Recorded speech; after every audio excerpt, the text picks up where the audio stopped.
जन्माद्यस्य यतोऽन्वयात् इतरतश्चार्थेष्वभिज्ञस्वराट् तेने ब्रह्महृदाय आदिकवये मुह्यन्ति यत्सूरयः तेजो वारिमृदां यथा विनिमयो यत्र त्रिसर्गो मृषा धाम्ना स्वेन सदा निरस्तकुहकं सत्यं परं धीमहि यं प्रव्रजन्तमनुपेतमपेतकृत्यं द्वैपायनो विरहकातराजुहाव पुत्रेति तन्मयतया तरवोऽभिनेदु तं सर्वभूतहृदयं मुनिमानतोऽस्मि। कृष्णाय वासुदेवाय देवकीनन्दनाय च नन्दगोपकुमाराय गोविन्दाय नमो नमः।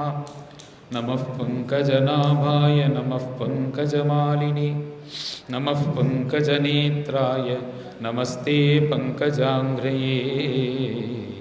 सदा बालरूपाभिविघ्नाद्रिहन्त्री महादन्तिवक्त्रापि पञ्चास्य मान्या विधीन्द्रादिमृग्या गणेशाभिधामे विधत्तां श्रियं कापि कल्याणमूर्तिः दोर्भिर्युक्ताश्चतुर्भिस्फटिकमणिमयीम् अक्षमालां दधाना हस्तेनैकेन पद्मं सितमपि च शुकं पुस्तकं चापरेण भासा कुन्देन्दुशङ्खस्फटिकमणिनिभा भासमाना समाना सा मे वाग्देवतेयं निवसतु वदने सर्वदा सुप्रसन्ना।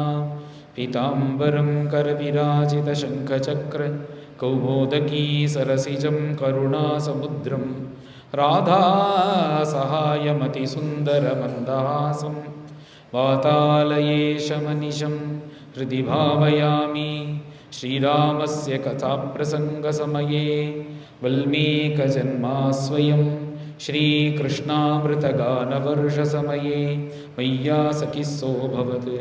श्रीपुण्यप्रदभारतप्रवचने व्यासेन तुल्यो गुरुः स्कान्दे स्कन्दसमान एव स बभो योऽनन्तरामो यतिः।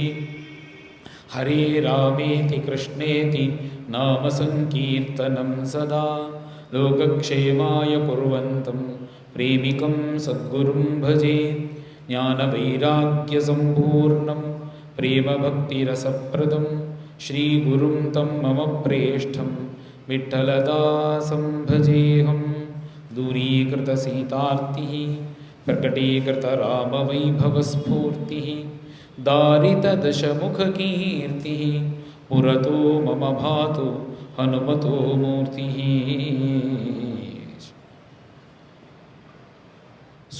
சூரியனுடைய புத்திரன் இக்ஷ்வாக்குன்னு ஒருத்தர் பிறக்கிறார். வைவஸ்வதனுடைய புள்ள இக்ஷ்வாக்கு அப்படின்ற ஒருத்தர் பிறக்கிறார். அந்த இக்ஷ்வாக்கு வம்சத்துல மகாபீஷணர் அப்படின்ற ஒரு மகாத்மா அவதாரம் பண்றார். இவர் அவதாரம் பண்ணி என்ன பண்றாருன்னா, இப்போ அந்த காலம் இது கலியுகமா இருக்கிறதுனால யாக யஜ்யங்கள்லாம் அங்கங்க நடக்கிறது. ஆனால் இது நடக்கிறது முழுக்க கிருதயுகமாக இருக்கிறதுனால அப்போ இந்த யாக யஜ்யங்கள்லாம் ரொம்ப விமர்சையாக நடத்தினார்கள். இந்த கலியுகத்தை விட 4 மடங்கு காலம் ஜாஸ்தி இருந்ததுனால அவர்களுக்கு எல்லாத்துக்குமே அவகாசமானது நிறைய இருந்தது. இந்த மகாபீஷணரானவர் என்ன பண்ணுறாருனா, பிறந்து 1000 அஸ்வமேத யாகம் அப்படின்றத பண்ணுறார், 100 ராஜசூய யாகம் அப்படின்றத பண்ணுறார். அஸ்வமேதம்ன்றது ஒரு யாகம். அது யாருக்கு உடையது அப்படின்னா க்ஷத்ரியர்களுக்கு உடையது. எந்த க்ஷத்ரியர்கள் ராஜாக்கள் பார்த்தேன்னா அஸ்வமேத யாகம் பண்ணினா என்ன பலன் அப்படின்னா, நீ அந்த யாகம் பண்ணி முடிச்சிட்டேன்னா அன்றைய தினபரியந்தம் நீ எத்தனை பாவம் பண்ணியிருந்தியோ அத்தனை பாவமும் போயிடும்.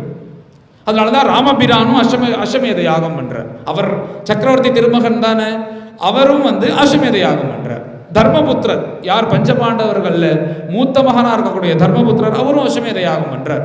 அதனால எல்லா ராஜாக்களும் அஸ்வமேத யாகமானது பண்ணுவான். இவர் 1-2 தான் எல்லாரும் பண்ணுவா. இந்த மகாபீஷணர் அப்படின்றவர் என்ன பண்றாருன்னா 1000 அஸ்வமேத யாகம் பண்றாராம். இந்த அஸ்வமேத யாகம் பண்ணினா இன்னொரு பலன் இருக்கு. இந்த அஸ்வமேத யாகம் ஒருத்தன் மாத்திரம் 100 தடவை பண்ணிட்டான்னா இந்திரனுடைய சிம்மாசனம் உட்காந்து பண்ணணும், அதில் பாதி சிம்மாசனம் அவனுக்கு கொடுக்கணும். அதனால தான் புராணங்களில் நிறைய கதை கேட்டவெல்லாம் தெரியும். அஸ்வமேத யாகம் பண்ணும்போது இந்திரன் குதிரையை திருடின்னு போயிட்டான். ஏன்னா குதிரையை வச்சு பண்ணக்கூடிய யாகம், குதிரையை திருடின்னு போயிட்டான், குதிரையை திருடின்னு போயிட்டான். ஏன்னா அவனுக்கு அவன் சீட்டுக்கு இடத்துல வந்துடக்கூடாது. எல்லாரும் தன் சீட்டை காப்பாற்றிக்கிறதுக்கு தானே இருக்கா. அதுக்கு இடைஞ்ச வந்துன்னா அதை சரி பண்ணிட்டு அதை ஏதாவது காலி பண்ணிட்டு நாம நம்ம சீட்டை காவாந்து பண்ணிக்கணும். அப்போலேருந்து ஆரம்பிச்சு இப்போலேயும் அப்படி தான் இருக்கு எல்லாம். ஆனால் தேவர்களுக்கும் அப்படி தான் இருக்கா. அப்படி அவர் என்ன பண்றாருன்னா இந்திரனும் அந்த அஸ்வமேத அந்த குதிரையை எடுத்துன்னு போயிடுவார் அப்படின்றது உண்டு. இவர் என்ன பண்ணார், 100ல் 1000 பண்ணிட்டார். அதுக்கு என்ன பலன்னா சொர்க்கலோகத்துல இல்லாம அதுக்கும் மேல இருக்கிற பிரம்மலோகத்துக்கு போயிட்டார் இவர். மகாபீஷ்ணர் அப்படின்ற மகான். அவருக்கு என்னன்னா இந்த பூலோகத்துல இருந்து இத்தனை பண்ணினார். பொதுவாக பூலோகத்துல இருந்து இந்த யாகம் பண்ணினா அதுக்கு என்ன பலன்னா சொர்க்கலோகத்துக்கு போய் நம்ம சௌக்கியத்தை அனுபவிக்கலாம். தேவர்களுக்குன்னு ஒரு சௌக்கியம் இருக்குமே. இப்போ என்ன உங்களுக்கு சௌக்கியம்னு நீங்கள் இப்போ இந்த உலகத்தில் பார்த்தீங்கன்னா இப்போ எல்லாரும் பார்த்துருப்பீங்க. இப்போ நம்ம பாரத தேசத்தில் சௌக்கியமாக இருக்கிறவா யாரு? அம்பானி ஃபேமிலின்னு எடுத்துக்கலாம். அவள் தான் நல்ல வசதியாக இருக்கா. இப்போ கூட எல்லாரும் பார்த்துருப்பேன் எவ்வளோ செலவு பண்ணி கல்யாணம் பண்ணினாருன்னு எல்லாருக்குமே தெரியும். அந்த சுகம்னு ஒன்று வாழறால இத்தனை பணத்தில், இதை விட 1000கணக்கான மடம் ஒரு சௌக்கியம் இருந்தா எப்படி இருக்குமோ அதுதான் சொர்க்கலோகத்தில் இருக்கும். அப்படி இருக்கிற சுகத்தை அனுபவிக்கணும்னா இந்த பூலோகத்துல யாகம் பண்ணினா அது நம்ம என்னைக்கு காலம் ஆறமோ அப்ப சொர்க்கலோகத்துக்கு போய் நம்ம அதை அனுபவிக்கிறதுக்கு கூட பாக்கியம் நம்மளுக்கு கிடைக்கும். இவர் 1000 அஸ்வமேத யாகம் பண்ணதுனால இவருக்கு என்ன ஆயிடுதுன்னா அதுக்கும் மேல இருக்கிற பிரம்மலோகத்துக்கு போயிட்டாரு. பிரம்மலோகத்துக்கு போனா அங்க பிரம்மாவுடைய சபா, பிரம்மதேவர் பிரதானமாக உட்காண்டிருக்கார். இந்திரன் எல்லாரும் இப்படி உட்காண்டிருக்கின்ற போது அந்த மகாபீஷணர் அப்படின்றவர் ஒரு இடத்துல உட்காண்டிருக்கார். இப்படி உட்காந்துட்டே இருக்கும்போது அந்த சபையில பேசிட்டு இருக்கா. பேசிகிட்டே இருக்கும்போது என்ன ஆச்சுன்னா திடீர்னு சாக்ஷாத் கங்கா தேவி இருக்கால்ல, கங்கா மாதா. இப்போ நம்ம ஹரித்வார் காசி எல்லாம் பிரவகிச்சுன்னு வராளே, அப்படியே அகண்டமா வராளே அந்த கங்கா, சாக்ஷாத் அந்த கங்கா தேவியே என்ன பண்றான்னா அந்த சபைக்கு வரா. சபைக்கு இப்படி உட்காண்டிருக்கா. திடீர்னு பார்த்தா அவர் இப்போ ஆடி மாசத்துல திடீர்னு காத்து எங்கேருந்து வருதுன்னு தெரியலையோன்னு அந்த மாதிரி ஒரு காத்து பயங்கரமா வீசுறது. வீசும்போது அந்த அம்மா மேல இருக்கிற அந்த துணியானது கொஞ்சம் விலகினது. இது என்ன பண்ணார்கள்னா அந்த சபையில் இருக்கிறவர் எல்லாரும் கொஞ்சம் கண்ண முடின்னு திருப்பின்ட்டா இந்த பக்கம். ஆனா இந்த மகாபீஷணர் அப்படின்றவர் என்ன பண்ணார்னா அந்த அம்மாவை பாட்டு ஆசைப்பட்டுட்டார். அப்புறம் அவருக்கு என்ன தோன்றதுன்னா அடாடா இந்த லோகத்துக்கு இப்படி ஆசைப்பட்டுட்டோமே, பூலோகத்துல தான் எல்லாரும் காமிகளா இருக்கா, இங்க நாம இப்படி ஆசைப்பட்டுட்டோமே அப்படின்னு இவர் நினைச்சுட்டே இருக்க. ஏதன் மத்தியில பார்த்தா அது பிரம்மதேவனுக்கு தெரிஞ்சிருது.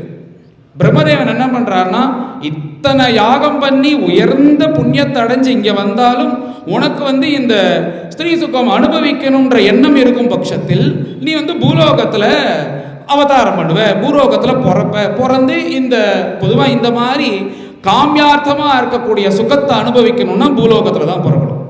அதனால நீ பிறந்து அனுபவிப்பாய் அப்படின்ற மாதிரி ஒரு சாபம் மாதிரி கொடுத்துட்டார். ஏன்னா அது பவித்திரமான சபையில இப்படி நினைக்கலாமோ அப்படி நினைச்சதுனால ஒரு சாபம் மாதிரி கொடுத்த உடனே அவர் கையை கூப்பிக்கிறார். சுவாமி நான் ஏத்துக்கிறேன், மனுஷனா பிறக்கிறேன் திருப்பி, ஆனாலும் மனிதனா பிறந்தாலும் அங்கங்க போய் பிறந்துடக்கூடாது. ஏதோ சம்பந்தமே இல்லாம ஒருத்தர் ஆத்துல போய் பிறந்து இப்படியே சாப்பிட்டு தூங்கிட்டு கடைசி காலம் வழி போயிட்டேன்னா அப்புறம் என்ன ஆகும்? இத்தனை புண்ணியத்தை பண்ணி இங்க வந்த பலன் முழுக்க வீணா போயிடும். அதனால அவர் என்ன சொல்றாருன்னா இந்த பூலோகத்திலேயே பரம தர்மாத்மாவா இருக்கக்கூடிய ஒருத்தர் இருக்கார். அவர் யாருன்னா அவர் பிரதீபன்னு பேர். இந்த குரு வம்சத்தை பரிபாலனம் பண்ணக்கூடியவர், சந்திர வம்சத்துல வந்தவர். இவ யாருன்னா இந்த துரியோதனாதிகள் பாண்டவர்களுடைய முன்னோர்கள். இவ எல்லாரும் அந்த பிரதீபன் அப்படின்ற ஒரு ராஜா, அவர் பரம தர்மிஷ்டர். அவருக்கு புத்திரனா பிறக்கணும், அது எனக்கு அனுகிரகம் பண்ணணும் அப்படின்னோடனே அப்படியே ஆகட்டும் அப்படின்னு அந்த மகாபீஷணருக்கு அனுகிரகம் பண்ணிட்டார். இப்படியே அவர் வருத்தமா அங்கேருந்து கிளம்பிட்டார் மகாபீஷ்ணரும். இது திருப்பி இதுலேருந்து விடுபட்டு மேலே போனோம், திருப்பி ஏதோ காரணத்தினால நம்ம கீழே போறோமே அப்படின்ற மாதிரி அவர் வருத்தப்பட்டுட்டார். உடனே கங்காதேவி என்ன நினைக்கிறாள்னா இத்தனைக்கும் காரணம் தான் தானே, தாங்க வரவே இல்லைன்னா இது நடந்திருக்காதோன்னோ. ஆனா கங்காதேவி மேல எந்த தப்பும் கிடையாது. ஆனால் தான் என்ன நினைக்கிறான்னா, இந்த தப்பை சரி பண்ண வேண்டிய கடமை நம்மளுக்கு இருக்கு, நாமளும் இந்த பூலோகத்தில் போய் கொஞ்ச நாள் அவருக்கு மனைவியாக இருப்போம் அப்படின்னு கங்காதேவியும் தீர்மானம் பண்ணிட்டான். இத்தனை கதைக்கு நடுப்புற இன்னொரு கதையும் நடக்கிறது. என்னன்னா, அஷ்டவசுக்கள் அப்படின்றது இருக்கா. இந்த தேவர்கள்லயே நிறைய பிரிவு இருக்கா. பொதுவாக தேவர்கள், அவளுக்குள்ள சித்தர்கள், சாரணர்கள், யக்ஷர்கள், கந்தர்வர்கள், அப்புறம் தான் கடைசியா இருக்கக்கூடிய பிரம்மதேவன். இத்தனை பிரிவில வசுக்கள்னு இருக்கா. அவ யாருன்னா 8 வசுக்கள். அந்த 8 வசுக்கள் எல்லாருமே தேவர்கள் தான். திடீர்னு அவளுக்கு ஒரு துர்புத்தி தோன்றது. என்னன்னா, வசிஷ்டர் பிரம்மரிஷி இருக்காரே, வசிஷ்டர் ராமருடைய குரு வசிஷ்டர் இருக்காரு, அவர் ஆத்துல நந்தினி அப்படின்ற காமதேனுடைய பொண்ணு இருக்கா. அந்த நந்தினி தேனுன்னா அங்க போய் நின்றுட்டு எனக்கு இது வேணும் அப்படின்னா அதை அப்படியே கொடுத்துருவாலாம் அந்த பசுமாடு. நீங்க போய் நிக்கிறேன், உடனே என்ன நினைக்கிறேன்னா, எனக்கு ரொம்ப நாளாக ஒரு கார் வேணும்னு ஆசைப்படுறேன், என்னால் வாங்கவே முடியாது, இந்த கார் வேணும்னு இப்படி கண்ணை போட்டு கண்ணை திறந்தெல்லாம் அந்த கார் நிற்கும். அப்படி அனுகிரகம் பண்ணக்கூடிய அந்த நந்தினி தேனு எது கேட்டாலும் கொடுக்கும். அந்த நந்தினி தேனுவை இவர்கள் அபகரிச்சுட்டு போகணும்னு வராரு, எடுத்துன்னு போகணும்னு. இது துர்புத்தி தோன்றது. இதை வசிஷ்டர் கவனித்து என்ன பண்ணார்னா, இந்த மாதிரி தப்பு தப்பாக நீங்கள் பண்ணும்போது, பொதுவாக இது உலகத்தில் உள்ளது தானே, நல்ல போஸ்ட்ல இருக்கார், போஸ்ட்ல இருக்கிறவா தப்பு பண்ணா என்ன பண்ணுவான்னா ப்ரமோஷன், நல்லது பண்ணினா ப்ரமோஷன், கெட்டது பண்ணினா டிமோஷன். நான் ஏசையா இருக்கியா, நீ கான்ஸ்டபிள் ஆகும், கொஞ்ச நாள் அடிப்படு, அப்போதான் உனக்கு புத்தி வரும் அப்படின்ற மாதிரி சொல்றாளோ. அதே போலதான் தேவர்களா இருந்து தப்பு பண்ணினான்னா மனிதர்களா புழக்க கிடக்குது அப்படின்ற மாதிரி ஒரு சாபத்தை கொடுத்து உடனே அந்த வஷ்டவசுக்கள் சொல்றார்கள், அதெல்லாம் சரி, நாங்கள் வந்தது சரிதான், நாங்கள் எல்லாரும் இதுக்கு உடந்து கிடையாது, இதில் ஒருத்தன் இருக்கான் முக்கியமானவன், அவன் தான் எங்களுக்கு எல்லா பிளானும் போட்டு கொடுத்தான், அவனுக்கு பிரபாசன்னு பேரு, அவனால தான் நாங்கள் எல்லாரும் கெட்டோம் அப்படின்னு உடனே அவர் சொன்னார், அப்படியானால் உங்கள் 7 பேருக்கும் ஒரு விமோச்சனம் கொடுக்குறேன். என்ன விமோச்சனம் என்றால், நீங்க பூலோகத்துல பிறந்து உடனேயே உங்க ஸ்தானத்துக்கு வந்துருவீர்கள். பிறக்க வேண்டியது ஒண்டிதான் உங்க காரியம், உடனேவே நீங்க இறந்து உங்க இடத்துக்கு வந்துருவீர்கள். ஆனா இந்த பிரபாசன் மாத்திரம் இந்த பூலோகத்துல பிறந்து நீண்ட காலம் வாழ்வார் அப்படின்ற மாதிரி ஒரு சாபத்தை கொடுக்கிறார். இத்தனையும் நடக்கிறது. பொதுவாக இந்த மாதிரி விஷயங்கள்லாம் ஏதோ ஒரு காரணத்துக்காக நடக்கிறது. இவர் என்ன மகாபீஷணர், எப்பேற்பட்டவர், எவ்வளோ பேர் சாது நல்லவர், இத்தனை நல்ல காரியம் பண்ணி போனவர் ஏன் கங்கையை தப்பா பார்க்கணும்? ஏன் கங்கம்மா திருப்பி கங்காதேவி மேலேருந்து திருப்பி கீழே இறங்கணும்? அஷ்டவசுக்கள் தப்பு பண்ணாதவா ஏன் தப்பு பண்ணணும்? இப்படி எல்லாத்துக்கும் பார்த்தா இதுக்கு ஒரு முக்கியமான காரணம் இருக்கு. என்னன்னா, பீஷ்மர் அப்படின்ற மகான் இந்த பூலோகத்துல பிறக்கணும்னா இத்தனையும் சேரணுமா? ஏன்னா அவர் எப்பேற்பட்டவர் பீஷ்மர்? சாதாரண ஒரு குழந்தை மாதிரி அவருக்கு அம்மாவா இருக்கணும்னா அது யார் இருக்கணும்னா சாட்சாத் கங்காதேவியா தான் இருக்கணும். அவருக்கு அப்பாவா இருக்கணும்னா யாருன்னா இந்த மகாபீஷனா இருக்கக்கூடிய மகானா தான் இருக்கணும். அவர் யாருன்னா அந்த அஷ்டவசுக்கல்ல அந்த பிரபாசன் சொன்னனே அவர் தான் விபீஷணனா பிறக்கிறார், பீஷ்மராக பிறக்கிறார். இப்படி இந்த பீஷ்மரோட அவதாரம் அவர் பிறக்கிறதுக்காக இத்தனை பின்கதை நடக்கிறது. ஏன்னா தப்பு பண்ணாதவெல்லாம் தப்பு பண்ணினா தானே இந்த பூலோகத்தில் பிறக்க முடியும். அதனால ஏதோ தப்பு பண்ற மாதிரி ஒரு தோற்றம் பகவான் ஏற்படுத்தி பீஷ்மருக்காக பிறக்க வைக்கிறார். ஏன்னா சாட்சாத் ராமபிரான் அவர் அவதாரம் பண்ணணும்னு நினைக்கும் போது அவர் இப்படி பூலோகத்தில் எட்டி பார்க்குறாராம். சரி, நாம வைகுண்டவாசி, நம்மளுக்கு அப்பா கிடையாது அம்மா கிடையாது, நாம தான் இந்த உலகத்தையே உண்டாக்கணும். அப்பேற்பட்ட நாம இந்த பூலோகத்துல பிறந்து ஒரு அப்பாவை அப்பான்னு கூப்பிடணும், ஒரு அம்மாவை அம்மான்னு கூப்பிடணும்னா அந்த பாக்கியத்தை எல்லாருக்கும் கொடுத்துட முடியுமா? அதுக்குன்னு ஒரு புண்ணியம் பண்ணி வச்சிருக்கிறவா யாரு இருக்கா அப்படின்னு தேடி பார்க்கும்போது பிதரம் ரோச்சயா மாசா ததா தசரதம் நிருபம், அவர் கண்ணில் தசரதன் தான் தெரிகிறாராம். ஏன்னா அப்படி 60,000 வருஷம் குழந்தை பிறக்கலன்னு அத்தனை புண்ணியத்தையும் மறி வச்சிருக்காராம்.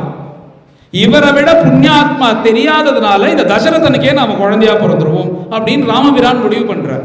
அந்த மாதிரி இப்பேற்பட்ட மகான்கள் பிறக்கணுமே, ஆனால் இதுக்கு அந்த அந்த தேவர்களா இருக்கக்கூடிய அவர்கள் பிறக்கணுன்றதுனால இத்தனை கதைகள் நடக்கிறது.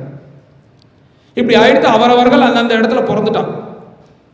இப்படி இருந்துட்டே இருக்கும்போது ஒரு நாளைக்கு இந்த பிரதீபன் ஒருத்தர் சொன்னல, அவருக்கு தான் நான் குழந்தையா பிறக்கணும்னு இந்த மகாபீஷ்ணர் வேண்டிட்டாரோனோ, அந்த பிரதீபன் தர்மமாக ராஜ்ய பரிபாலனம் பண்ணிட்டு இருக்கார். இப்படி பண்ணிகிட்டே இருக்கும்போது அவர் அப்பேற்பட்ட தர்மாத்மா, அவருக்கு சுனந்தா அப்படின்ற ஒரு பெண், அவளை கல்யாணம் பண்ணிட்டு இருக்கா. 2 பேரும் மனைவி கணவனாக தர்மமாக பரிபாலனை பண்ணிட்டு இருக்கார். ஒரு நாளைக்கு என்ன ஆச்சுன்னா, அந்த கங்கை பிரவாகமாக வந்துட்டு இருக்கா அந்த ஹரித்வார க்ஷேத்திரத்தில். அந்த சமயத்தில் அந்த கங்கையை பார்த்துட்டே அந்த பிரதீபர் ஆனந்தமாக உட்காந்துருக்கார் தியானம் பண்ணிட்டு. இப்படி உட்காந்துட்டே இருக்கும்போது பார்த்தா திடீர்னு யாரோ ஒரு பெண் வந்து தன் மடியில் வலது தொடையில உட்காந்துக்கிறான். என்னடா இது, சம்பந்தமே இல்லாமல் ஒரு பெண் வலது தொடையில வந்து உட்கார்றாளேன்னு யாருமா நீன்னு கேட்டா, நான் தான் கங்காதேவி அப்படின்ற. இது இன்னும் நம்மளுக்கு சம்சயமா இருக்கும். இந்த கங்காதேவி என்ன பண்ணா, இந்த பிரதீபனுடைய பையனுக்கு சந்தனு, அவர் யாருன்னா மகாபீஷணர் சந்தனுவா பிறக்க போறார், அவரை கல்யாணம் பண்ணிக்கணும்னு வரா. அப்படி வரும்போது போய் அந்த சந்தனுவோடைய அப்பாவா இருக்கக்கூடிய பிரதீபர் மடியில போய் உட்காந்துக்கலாமோ? இவ என்னன்னா, இந்த மகாபீஷணர் அப்படின்னு சொன்னனே, அந்த சொர்க்கத்துல பிரார்த்தனை பண்ணாரே, அவர் கேட்கும்போது பிரதீபர் தர்மாத்மா தர்மாத்மான்னு சொன்னாரோனோ. இப்ப தர்மாத்மாவா இல்லையான்னு கங்காதேவி வந்து கிராஸ் செக் பண்றாளோ. என்ன எப்பேற்பட்ட அழகு, எப்பேற்பட்ட சௌந்தரியம், சாட்சாத் கங்காதேவியே வந்து உட்கார்ந்த உடனே நம்ம பையன் தானே, ஏன்னா இன்னும் அந்த மகாபீஷணர் பிறக்கவே இல்லை. அந்த அம்மா மடியில் உட்கார்ந்த உடனே ஒரு க்ஷணம், சரி இன்னும் பிறக்கவே இல்லை பையன், பிறக்காத பையனுக்கு யாரா பொண்ணை பார்த்து கல்யாணம் பண்ணி வைப்பாரோ, தான் கல்யாணம் பண்ணிட்டுருவாளோன்னு நினைச்சிட்டு கங்காதேவி பரீட்சை பண்றாளாம் மடியில் உட்காந்து. உடனே அவர் என்ன பண்ணினார்னா, அம்மா நீ வந்து வலது தொடையில உட்காந்துட்ட, வலது தொடையில வந்து உட்கார்றதுக்கு இன்னன்னாருக்கு தான் அதிகாரி. வலது தொடையில யார் உட்காந்துக்கணும்னா, வலது தொடையில உட்காந்துட்டு தான் தன் பெண்ணை உட்காந்து வலது தொடையில உட்காந்து வச்சு தான் கன்னிகாதானம் பண்ணி கொடுப்பார். அதனால நீ வலது தொடையில உட்கார்ந்தனால நீ என் பெண் போல. அதுக்கும் மேல இந்த மாதிரி நம்மளுக்கு லோகாயத்தனமா லௌகீகமா இருக்கக்கூடிய ஆசைகள் எல்லாமே நம்மளுடைய தர்ம பத்னி கிட்ட தான் இருக்கணுமே தவிர, யாரா இருந்தாலும் இன்னொருத்தர் எப்பேற்பட்ட அழகியா இருந்தாலும் அவகிட்ட இந்த மனசெல்லாம் வச்சுக்க கூடாது. அதனால எனக்கு அக்னி சாட்சியா கல்யாணம் பண்ணிட்டு இருக்க என்னுடைய சுனந்தா தேவி இருக்கா, அதனால நீ என் பெண் போல அப்படின்னு உடனே ஆச்சரியப்படுறா கங்காதேவி. இந்த பரீட்சையில பாஸ் ஆயிட்டார் பிரதீபர். உடனே கங்காதேவி அங்கேருந்து மறைஞ்சிட்டான். உடனே அவர் என்ன சொல்றாருன்னா, நீ மடியில இருந்ததுனால நீ என் பெண் போல, அதனால உன்னை நான் வந்து எனக்கு ஒரு புத்திரன் பிறந்தானே ஆனால் அவனுக்கு நான் அவனை கல்யாணம் பண்ணி வச்சிடறேன் அப்படின்னு நீங்க 2 பேரும் தம்பதிகளா இருங்கோ அப்படின்னு சொல்லிட்டு சொன்ன உடனே கங்காதேவி கிளம்பிட்டான். இப்படி கொஞ்ச நாள் ஆச்சு. அந்த பிரதீபனுக்கு சாட்சாத் அந்த மகாபீஷ்ணரே சந்தனுவாக பிறக்கிறார். சந்தனுவா பிறந்து பராக்கிரமசாலி, அப்படி ஒரு தேஜஸ்வி தபஸ்வியா இருக்கார். ஏன்னா அதே ஜென்மாந்திரம் அப்படியே வருது. இப்படி வருதுண்டே இருக்கும்போது ஒரு நாளைக்கு என்ன ஆச்சுன்னா, அப்படியே அந்த கங்கை கரையில இவரும் சஞ்சாரம் பண்ணிட்டு இருக்கார். சஞ்சாரம் பண்ணிட்டே இருக்கும்போது பார்த்தா ஒரு அழகான பெண், அவளை பார்த்தோன்னே இருக்கு கல்யாணம் பண்ணிக்கணும்னு தோன்றது. அப்பேற்பட்ட தேஜஸ். ஏன்னா அதான் சொன்னேனே, இது எல்லாத்துக்கும் காரணம் என்னன்னா பீஷ்மர் பிறக்கிறது தான் காரணம். அதனால எத்தனையும் நடக்கிறது. அந்த கங்காதேவியை பார்த்த உடனே நான் கல்யாணம் பண்ணிக்கணும் அப்படின்னு கேட்ட உடனே அந்த கங்காதேவி சொல்றா, நான் உன்னை கல்யாணம் பண்ணிக்கிறேன், உங்களை பண்ணிக்கிறேன், ஆனா நான் எது பண்ணாலும் நீங்க ஏன்னு கேள்வி கேட்கவே கூடாது அப்படின்னு நீங்க ஒத்துண்டு எல்லாம் நான் உங்களை கல்யாணம் பண்ணிக்கிறேன் அப்படின்னு. இவர் பார்த்து ஆசைப்பட்டுட்டா, சரி என்ன பெருசா என்ன பண்ணிட போறா, காஃபில சக்கரை போடுனா போடாதன்னு கொண்டு தர போறா, பரவாயில்ல பார்த்துக்கலாம், என்ன பெருசா என்ன பண்ணிட போறான்னு நினைச்சிட்டாரு. உடனே 2 கல்யாணமும் ஆயிடுத்து. நல்ல தம்பதிகளாக தான் இருக்கா, அழகா கர்ப்பமும் ஆயிட்டா கங்காதேவி. கர்ப்பமானா அழகா ஒரு குழந்தை பிறந்திருக்கு, ஆண் குழந்தை பிறந்திருக்கு. பொதுவா ஏன்னா ஆண் குழந்தைய பார்த்தா வம்சவிருத்தி, அதை பார்த்ததுன்னா ஏன்னா ஆண் குழந்தை பிறக்கணும்னு நம்ம இந்து தர்மத்துல ஏன் ஆசைப்படுவான்னா, இவன் நாளை காலமாயிட்டான்னா அமாவாசை அன்னைக்கோ அல்லது எத்தனாவது இந்த திதியோ வைக்கிறதுக்கு இந்த பையன் தானே இருக்கான். அதனால ஆண் குழந்தை பிறக்கணும்னு ஆசைப்படுவான். ஏன்னா பரலோகத்தை நம்பினது நம்ம மதமா இருக்கிறதுனால ஆண் குழந்தை பிறந்திருக்குன்னு சந்தோஷப்பட்டா அந்த அம்மா என்ன பண்றான்னா நேராக கொண்டு போய் கங்கையில் தூக்கி போட்டுறான். இப்படி மாதிரி 1 இல்லை 1 2 3 4 5 6 7 குழந்தைகளை இந்த மாதிரி 7 வருஷத்துக்கு ஒரு குழந்தை பிறக்கிறது தூக்கி போட்டுட்டே இருக்கா. அவரும் ஏன்னே கேட்கல. அதான் ஆச்சரியம். ஏன்னா இதெல்லாம் காரண ஜென்மம். அதான் சொல்லியிருக்காரு, அந்த அஷ்டவசுக்கள்ல ஒத்த மாத்திரம்தான் வந்து பரிபூர்ணமாக இருப்பான், பாக்கி 7 பேர் என்ன பண்ணுவான்னா பிறந்த உடனே காலமாயிடுவா அப்படின்னு வசிஷ்டருடைய அந்த வாக்கு இருக்கணும், அவர் சொன்ன சொல்லு இருக்கணும். அந்த சொல்லுபடி இப்ப நடக்கிறதான். இவன் இந்த 7 குழந்தைகள் யாருன்னா அந்த அஷ்டவசுக்கள் இருக்கல 7 குழந்தைகள். அவளுக்கு பிறக்கணும், பிறந்த உடனே இந்த ஜென்மாவுள்ள இந்த பாபத்தினுடைய கணக்கு தீந்துருது. உடனே அவ கங்கையில தூக்கி போட்டா அவ காலமாயிடுவா, திருப்பி வசுக்கலாயிடும். இப்படி இந்த கணக்கு. என்ன ஆச்சரியம்னா, ஒரு குழந்தை இப்படி பண்ணாலே அப்பாவுக்கு தாங்குமோ, ஆனா 7 குழந்தைகளுக்கு கேட்காம இருக்காரு. ஆச்சரியம். இதுதான் பகவானுடைய சங்கல்பம். 8வது குழந்தையும் இந்த மாதிரி தூக்கி போடணும்னு நினைக்கிறா. அப்போ வந்து சந்தனு தடுத்துடுறாரு. 7 குழந்தையும் தூக்கி போட்ட, நான் ஒண்ணுமே கேட்கல, ஏன் இப்படி எல்லா குழந்தையும் கொலை பண்ற அப்படின்னு உடனே அப்பதான் கங்காதேவி பேசுறா. நான் தான் உங்கள்கிட்ட சொன்னேன், நான் எது பண்ணாலும் ஒத்துக்கணும், நீங்க தடுக்க கூடாதுன்னு சொன்னேன், இதுக்கு மேல நான் உங்க கூட இருக்க மாட்டேன். இந்த உடனே என்ன சொல்றான்னா, இந்த குழந்தைய நான் இனிமே தூக்கி போட மாட்டேன், இந்த குழந்தை வாழ்வான், ஆனா இப்ப நான் உங்கள்கிட்ட கொடுக்க மாட்டேன், இந்த குழந்தைக்கு எல்லாத்தையும் சொல்லி கொடுத்துட்டு நான் உங்கள்கிட்ட கொண்டு கொடுக்குறேன் அப்படின்னு அந்த குழந்தைய அழைச்சின்னு போயிட்டு, அந்த குழந்தைக்கு தேவவிரதன்னு பேர். அந்த தேவவிரதன் என்ன பண்றார், நேரா பரசுராமர்கிட்ட கொண்டு விட்டு எல்லாத்தையும் கத்துக்க விடும். வசிஷ்டரும் கூட இருந்து எல்லாத்தையும் கத்துத்தரார். எல்லாம் கத்துட்டே இருக்கும்போது இங்க சந்தனு என்ன பண்றாருன்னா, அவருடைய அரண்மனையில உட்காந்துன்னு வருத்தப்பட்டுட்டே இருக்காரு. கல்யாணமும் ஆச்சு, ஆன கல்யாணம், 7 குழந்தைகள் பிறந்தா, 7ஐயும் இந்த அம்மா கொலை பண்ணிட்டா. இப்ப 8வது குழந்தையோடையாவது சந்தோஷமா இருப்போம்னு கேட்டா இப்ப குழந்தையும் இல்லை, சம்சாரம். இப்படி வருத்தப்பட்டுட்டே இருக்கும்போது அதே மாதிரி ஒரு நாளைக்கு கங்கை கரையில இப்படி வர்றார் ஒரு பையன், வாட்ட சாட்டமா 16 வயசு ஒரு பையன். அவன் என்ன பண்றான்னா, அந்த கங்கா பிரவாகம் பார்த்தெல்லாம் தெரியும், மேல பத்ரிநாத், ஹரித்வார், ரிஷிகேஷத்துலாம் மலை எல்லாம் பிறண்டுட்டு வரும். அதுல அப்படி வரக்கூடிய அந்த ஜலத்தை தன் வில்லம்புனாலேயே தடுத்து நிறுத்திருக்கான், பிரிட்ஜ் மாதிரி. இப்பேற்பட்ட பராக்கிரமசாலி யார் இந்த பையன் அப்படின்னு கிட்டக்க வர வர வர வர பார்த்தா அங்கேருந்து கங்காதேவி வந்து அந்த பையனை சந்தனோட கையில ஒப்படைச்சிட்டு, இவன் யாரோ கிடையாது, நம்மளுக்கு குழந்தை, இவனுக்கு தேவவிரதன்னு பேரு, அதனால நான் என்னுடைய கடமை முடிஞ்சிருத்து, இவனுக்கு எல்லாம் சொல்லி கொடுத்துட்டு உங்கள்கிட்ட ஒப்படைச்சிட்டு நான் மேல கிளம்புறேன்னு கங்காதேவி கிளம்பிட்டான். இப்ப என்னாச்சுன்னா, சந்தனுக்கும் பரம சந்தோஷம், இப்ப ஏற்பட்ட பையனை கொடுத்தாலே கங்காதேவி. ஆத்து கழிச்சுன்னு வர்றார், அப்படியே சந்தோஷமா வாழ்ந்துட்டு இருக்கார்.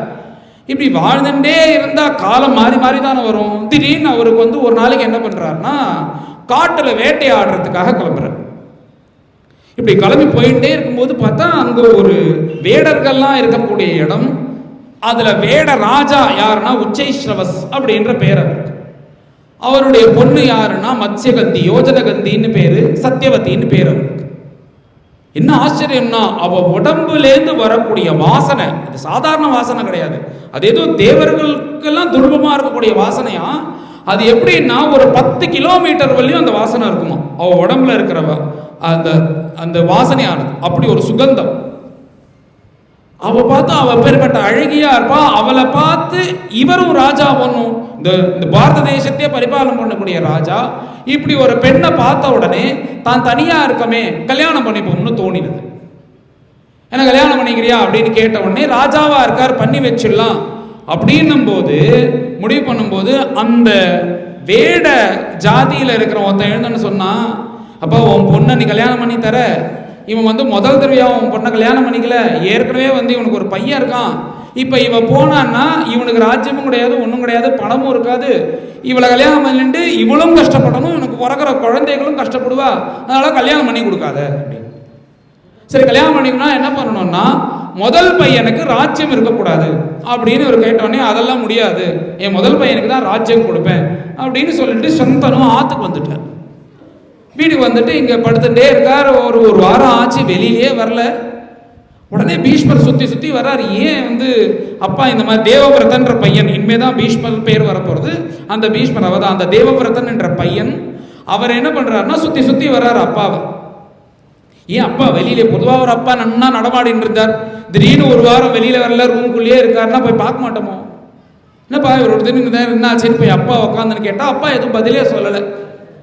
அவர் ஒரே ஒரு பதில் சொல்றார், ரொம்ப கேட்டதுக்கு அப்புறம் என்ன சொல்றாருன்னா, என்னதான் 2 கண்ணுல ஒரு கண்ணு இல்லைன்னாலும் உன பொட்டைன்னு தான் சொல்லுவா அப்படின்னு சொன்னார்.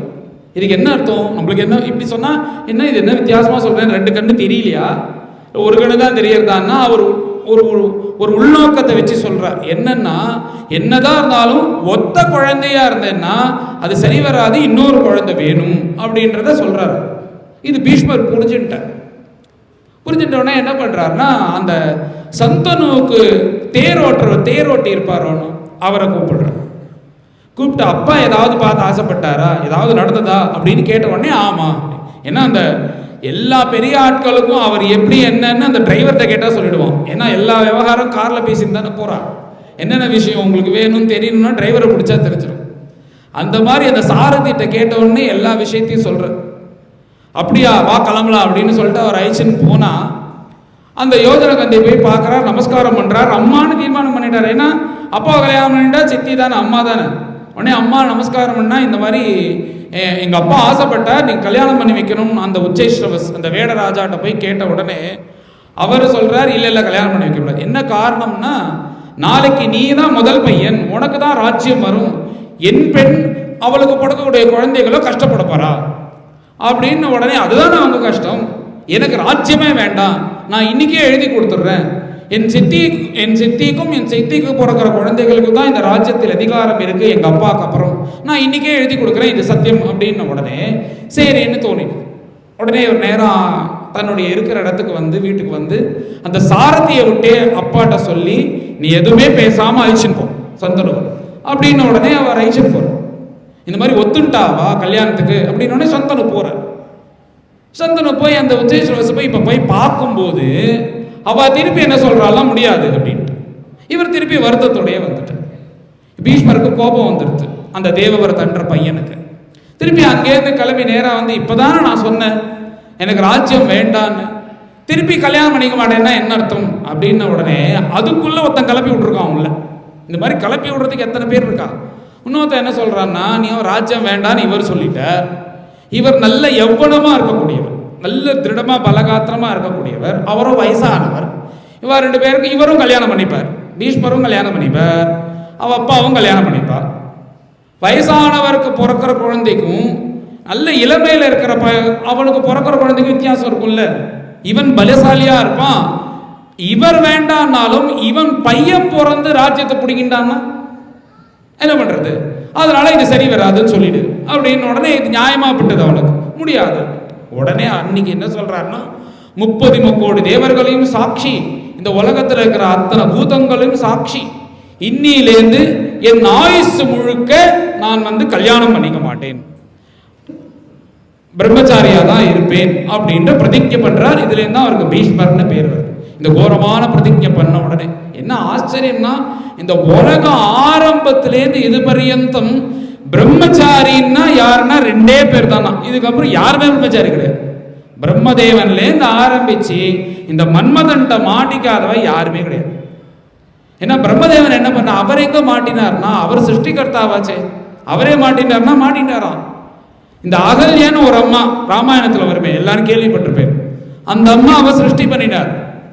அந்த அம்மாவை சிருஷ்டி பண்ணினா அவருக்கே ஆச்சரியம், அப்படி அமைஞ்சிட்டா, அப்படி அழகு, ரூபவதி, குணவதி, சீலவதியா இருக்க. உடனே இவருக்கு என்ன தோணுதுன்னா, எல்லாருக்கும் 2 இருக்கணும். பகவானுக்கு ஸ்ரீதேவி பூதேவி, இவருக்கு சித்தி புத்தி பிள்ளையாருக்கு வள்ளி தேவசேனா, இந்த மாதிரி முருகன் இருக்கணும். இவருக்கு சரஸ்வதி தேவி தானே பக்கத்தில் இருக்கா, இந்த அகல்லையும் பக்கத்தில் வச்சுருவோம், 2 பேரா இருக்கட்டும்னு நினைக்கிறேன். உடனே அங்கேருந்து நாரதர் உங்களுக்கு மூளை ஏதாவது இருக்கா, உங்க பொன் மாதிரி அவ ஒரு குழந்தை மாதிரி, அவளை போய் கல்யாணம் பண்ணிக்கணும்னு நினைக்கிறீர்களே, பூலோகத்துல கௌதமர் அப்படின்ற ஒரு மகரிஷி தபஸ் பண்றார், அவர் கல்யாணம் பண்ணி கொடுக்கும் அப்படின்னு நாரதர் சொல்றார். அதுக்கப்புறம் தான் கௌதமர் கல்யாணம் பண்ணி வைக்கிறார். அதனால இந்த பிரம்மதேவன் அப்புறம் இந்திரன் எல்லாரும் இந்த மன்மத பானத்துல அகப்பட்டுவாதம். ஆனா 2 பேர் தான். யாருன்னா, ஒன்னு பீஷ்மர், மற்றொன்று ஆஞ்சநேய சுவாமி. இவா 2 பேரும் தான் பிரம்மச்சாரி இந்த உலகத்துல அப்படின்னு எல்லா சாஸ்திரமும் கோஷிக்கிறது. அப்பேற்பட்ட பீஷ்மர் தான் பிரதிஜையை வச்சார். இதுக்கு மேல என்ன வர, அவளுக்கு கவலையை தீர்ந்துருது. உங்க அப்பா வர சொல்லணும்னா இதுக்கு மேல பீஷ்மர் இனிமே எங்க அப்பா எல்லாம் இந்த இடத்துக்கு வரமாட்டார், நான் இப்போ அழிச்சுன்னு போயிட்டே இருக்கேன், தலைதீபாவளி கூட வரமாட்டார் இங்கே, நாங்கள் அங்கே தான் எல்லாம் பண்ணிப்போம், நீங்கள் வந்துருக்கோம் அப்படின்னு அந்த அம்மாவை அந்த அம்மானு கூப்பிட்டு தேரில் ஏற்றுட்டு நேராக ராஜ்யத்துக்கு அழிச்சுன்னு வந்தால் சந்தனுக்கு பரம சந்தோஷம். ஆசைப்பட்ட பெண்ணை கல்யாணம் பண்ணிக்கிறோம். ஏன்னா இத்தனை நடந்தது அவருக்கு எதுவும் தெரியாது. கல்யாணம் பண்ணிட்டு சந்தோஷமா இருக்கிறார்கள். இப்ப என்ன ஆச்சுன்னா, இத்தனை நாளா பீஷ்மருக்கு பெண் பார்க்கறதுக்குள்ள ஜாதகம் வராம இருக்கு, யாருமே கொண்டு கொடுக்கல. என்ன ஆச்சுன்னா, யாரா பையனுக்கு ஜாதகம்னா பொண்ணுடைய ஜாதகம் கொண்டு கொடுப்பாலோன்னு இந்த மாதிரி கொண்டு கொடுத்தா சந்தனம் அவருக்கு சரியா இருக்கான்னு பார்த்துட்டு இருக்காராம். ஏன்னா அவருக்கு மனைவி இல்லாமல் இருக்கார் ஒன்றும். இப்போ சந்தனுக்கு கல்யாணம் ஆன உடனே அத்தனை தேசத்து ராஜாக்களும் பீஷ்மருக்கு தன் பொண்ணை கல்யாணம் பண்ணி கொடுக்கணும் அப்படின்னு எல்லாரும் கொண்டு ஜாதகத்தை நீட்டுறான். இத்தனையும் பார்த்துட்டு சந்தனு அது பீஷ்மர்கிட்ட கொடுத்து உனக்கு எந்த பொண்ணு பிடிச்சிருக்குப்பா கல்யாணம் பண்ணணும் அப்படின்ன உடனே அப்பான்னு நமஸ்காரம் பண்ணிட்டு அம்மாட்ட போய் கேளுங்க விஷயத்த, அம்மா சொல்லுவா அப்படின்னு உடனே போய் நேராக அந்த சத்தியவட்டிகிட்ட வந்து கேட்டால் அவருக்கு வருத்தம் தாங்கலை, அழ ஆரம்பிச்சிட்டேன். என்ன தன் அப்பாக்காக தன்னுடைய வாழ்க்கையை முழுக்க தியாகம் பண்ணிட்டாரு, இப்பேற்பட்ட புத்திரன் உண்டா அப்படின்னு சொல்லிட்டு மாசக்கணக்காக அழறாராம். அப்புறம் நினைச்சு அழறான். ஏன்னா வெச்ச பிரதிஜை வச்சது தானே, அவருக்கும் தெரியாது. இந்த மாதிரி பீஷ்ம பிரதிஜை வச்சாதான் அவருக்கு தெரிஞ்சிருந்தா கண்டிப்பாக கல்யாணம் பண்ணிட்டு இருக்க மாட்டார். இப்போ நடந்து போயிடுது, இதுக்கு மேலே ஒன்றுமே பண்ண முடியாதுன்னு மாசக்கணக்காக அழறார். அப்பேற்பட்ட பீஷ்மர். இந்த பீஷ்மர் என்ன பண்றாருன்னா கொஞ்ச நாள்ல சந்தனும் காலமாயிட்டார். அந்த சந்தனுக்கும் சத்தியவதிக்கும் சித்ராங்கதன் விசித்திர வீரியன் 2 பேரும் பிறகுறான். இந்த சித்ராங்கதன் அவன் நல்ல போர் வீரன். அவன் எல்லாரையும் போய் சண்டை போட்டுட்டே இருக்கும்போது அவனுக்கு கொஞ்சம் திமிரு ஜாஸ்தி ஆயிடுது. உடனே இப்படி சண்டை போட்டுட்டே இருக்கும்போது கங்கை கரையில தான் சண்டை போடுறான். கந்தர்வர்கள் வந்துட்டார்கள், அவர்கள் கூட சண்டை போடுறான். தான் எப்படியாவது ஜெயிச்சிடலான்றதுக்காக சண்டை போடுறான். 1 நாள் 2 நாள்ல 3 வருஷம் நடக்கிறது சண்டை. கடைசியா அந்த கந்தர்வர்கள் இந்த சித்ராங்கதனை கொலை பண்ணிட்டான். இவனை கொலை பண்ணிட்டார்கள். இப்ப என்ன ஆச்சுன்னா பீஷ்மருக்கு 2 தம்பி, விசித்திர வீரியன், சித்ராங்கதன் காலமாயிட்டான். விசித்திர வீரியனை ராஜ்ய பரிபாலனம் பண்றதுக்காக ராஜ்ய பரிபாலனம் பண்ணி வச்சா உடனே அவருக்கு கல்யாணம் பண்ணணும். உடனே இவர் என்ன பண்றாருன்னா அம்பா, அம்பிகா, அம்பாலிகா 3 குழந்தைகள் இருக்கா, பெண்கள். இவர் போய் அந்த காலத்துல ராட்சச விதானம்னு ராஜாக்கள் ஒரு பெண்ணை பிடிச்சிருந்தா அங்க போய் அபகரிச்சன் கல்யாணம் பண்ணிக்கலான்ற ஒரு நியத்தி இருந்தது. இந்த 3 பெண்களையும் அழிச்சன் வந்துட்டார். அழிச்சன் என்ன பண்றாருன்னா அந்த அம்பிகா அம்பாலிகாவை கல்யாணம் பண்ணி வச்சுட்டார் விசித்திர வீரியனுக்கு. இந்த அம்ப என்ன சொல்றாருன்னா, என்ன நீ அங்கேயே அழிச்சன் வந்துட்ட, இனிமே எங்க ராஜ்யத்துக்கு போக முடியாது, நீ யாரும் ஏத்துக்க மாட்டா, நீ தான் கல்யாணம் பண்ணிக்கணும் அப்படின்ன உடனே நான் பிரதிஜை வச்சுதான் கல்யாணம்லாம் பண்ணிக்க முடியாது அப்படின்ன உடனே அப்பதான் வருத்தப்பட்டு சாபம் கொடுக்குறான். இந்த அம்பா தான் பின்னாடி அந்த பிருகநலாவா அந்த ஒரு ஆணும் இல்லாம பெண்ணும் இல்லாம அங்க முன்னாடி நின்ன உடனே பீஷ்மர் யுத்தத்தை நிறுத்தினார். அப்ப அர்ஜுனன் அடிக்கிறான். இப்ப அந்த சாபத்தினால பிறக்கக்கூடிய பெண் அவள். இப்படி விசித்திர வீரனுக்கு கல்யாணம் பண்ணி வச்சா அவனுக்கு கல்யாணம் பண்ண கொஞ்ச நாள்லயே உடம்புல ஒரு பாதை இருக்கு, அதனால குழந்தைகள் பிறக்கக்கூடிய பாக்கியம் இல்லாம போயிடுது. அப்படியே இருக்கான். கொஞ்ச நாள்ல அவனும் காலமாயிடுறான் விசித்திர வீரன். இந்த சத்தியவதிக்கு பிறந்த 2 குழந்தைகளும் ஒரு உருப்படாதவர்களா ஆயிட்டார்கள். ஒன்றும் பீஷ்மர் மாதிரி இல்லை.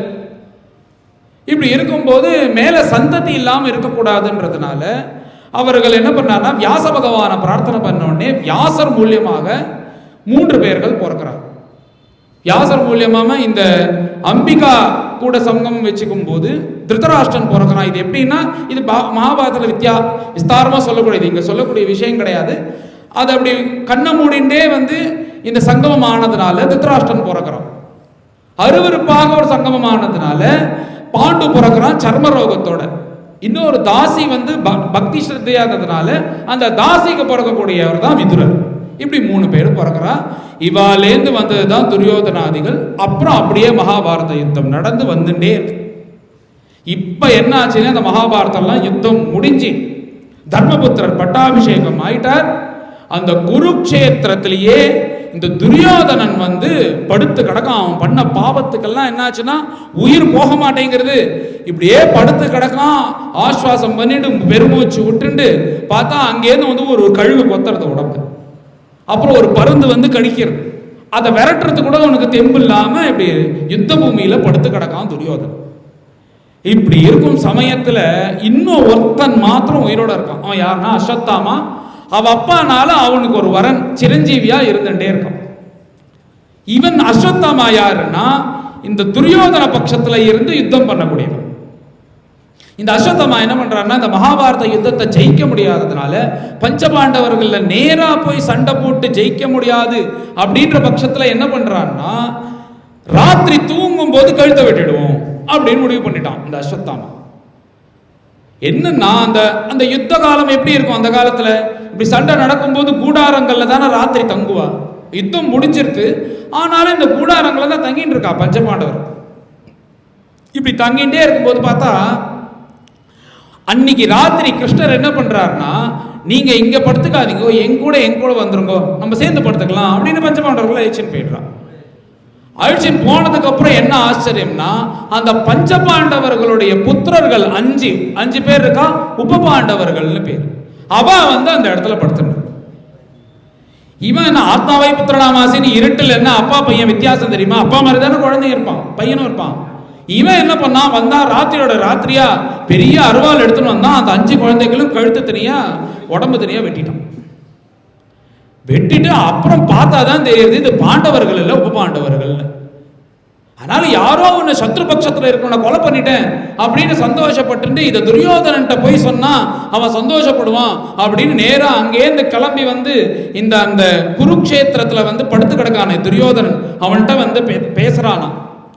யதாமிருதே கௌரவ சஞ்சயானாம் வீரேஸ்வதோ வீரகதிம் கதேஷு பர்துஃபிரியம் த்ரோணிரிதி ஸ்ம பஷ்யன்னு கிருஷ்ணாசுதானாம் ஸ்வபதாம் ஷிராம்சி. நேரா வந்து துரியோதனன் கிட்ட வந்து இந்த விஷயத்தை சொன்னா சந்தோஷப்படுவான்னு நினைச்சிட்டு ஆவலோட வந்து சொல்றான், அந்த உப பாண்டவர்களை கொலை பண்ணிட்டேன் நானு, நம்ம எப்படியோ ஒன்று சத்ருல பாண்டவர்கள் கொலை பண்ண முடியாது, உப பாண்டவர்களை கொலை பண்ணிட்டோன்னு உடனே துரியோதனன் தலையில் அடிச்சு அழகான். ஏன்டா அந்த குழந்தைகளை போய் கொலை பண்ணினேன்? நாளைக்கு அமாவாசை ஏதாவது வந்து வருஷம் சாத்தம் வருது, திதி வருதுன்னா பிண்டம் போடுறதுக்கு நீ 5 பேர் இருந்தா அவனையும் இல்லாமல் பண்ணிட்ட நீ. நாங்கள் ஏதோ பங்காளி தாயாதிகள் சண்டை போட்டுன்னு வீணா போனோம், அந்த குழந்தைகள் என்னடா தப்பு பண்ணினது, ஏண்டா அதை போய் கொலை பண்ணினேன்னு திட்ட ஆரம்பிச்சிட்டான் துரியோதனன் அஸ்வத்தாமா. இப்படி துரியோதனனுக்கு சந்தோஷத்தை கொடுக்கணும்னு பண்ணின காரியமே வந்து அவனுக்கு வந்து ஃபெயிலியர் ஆனதுனால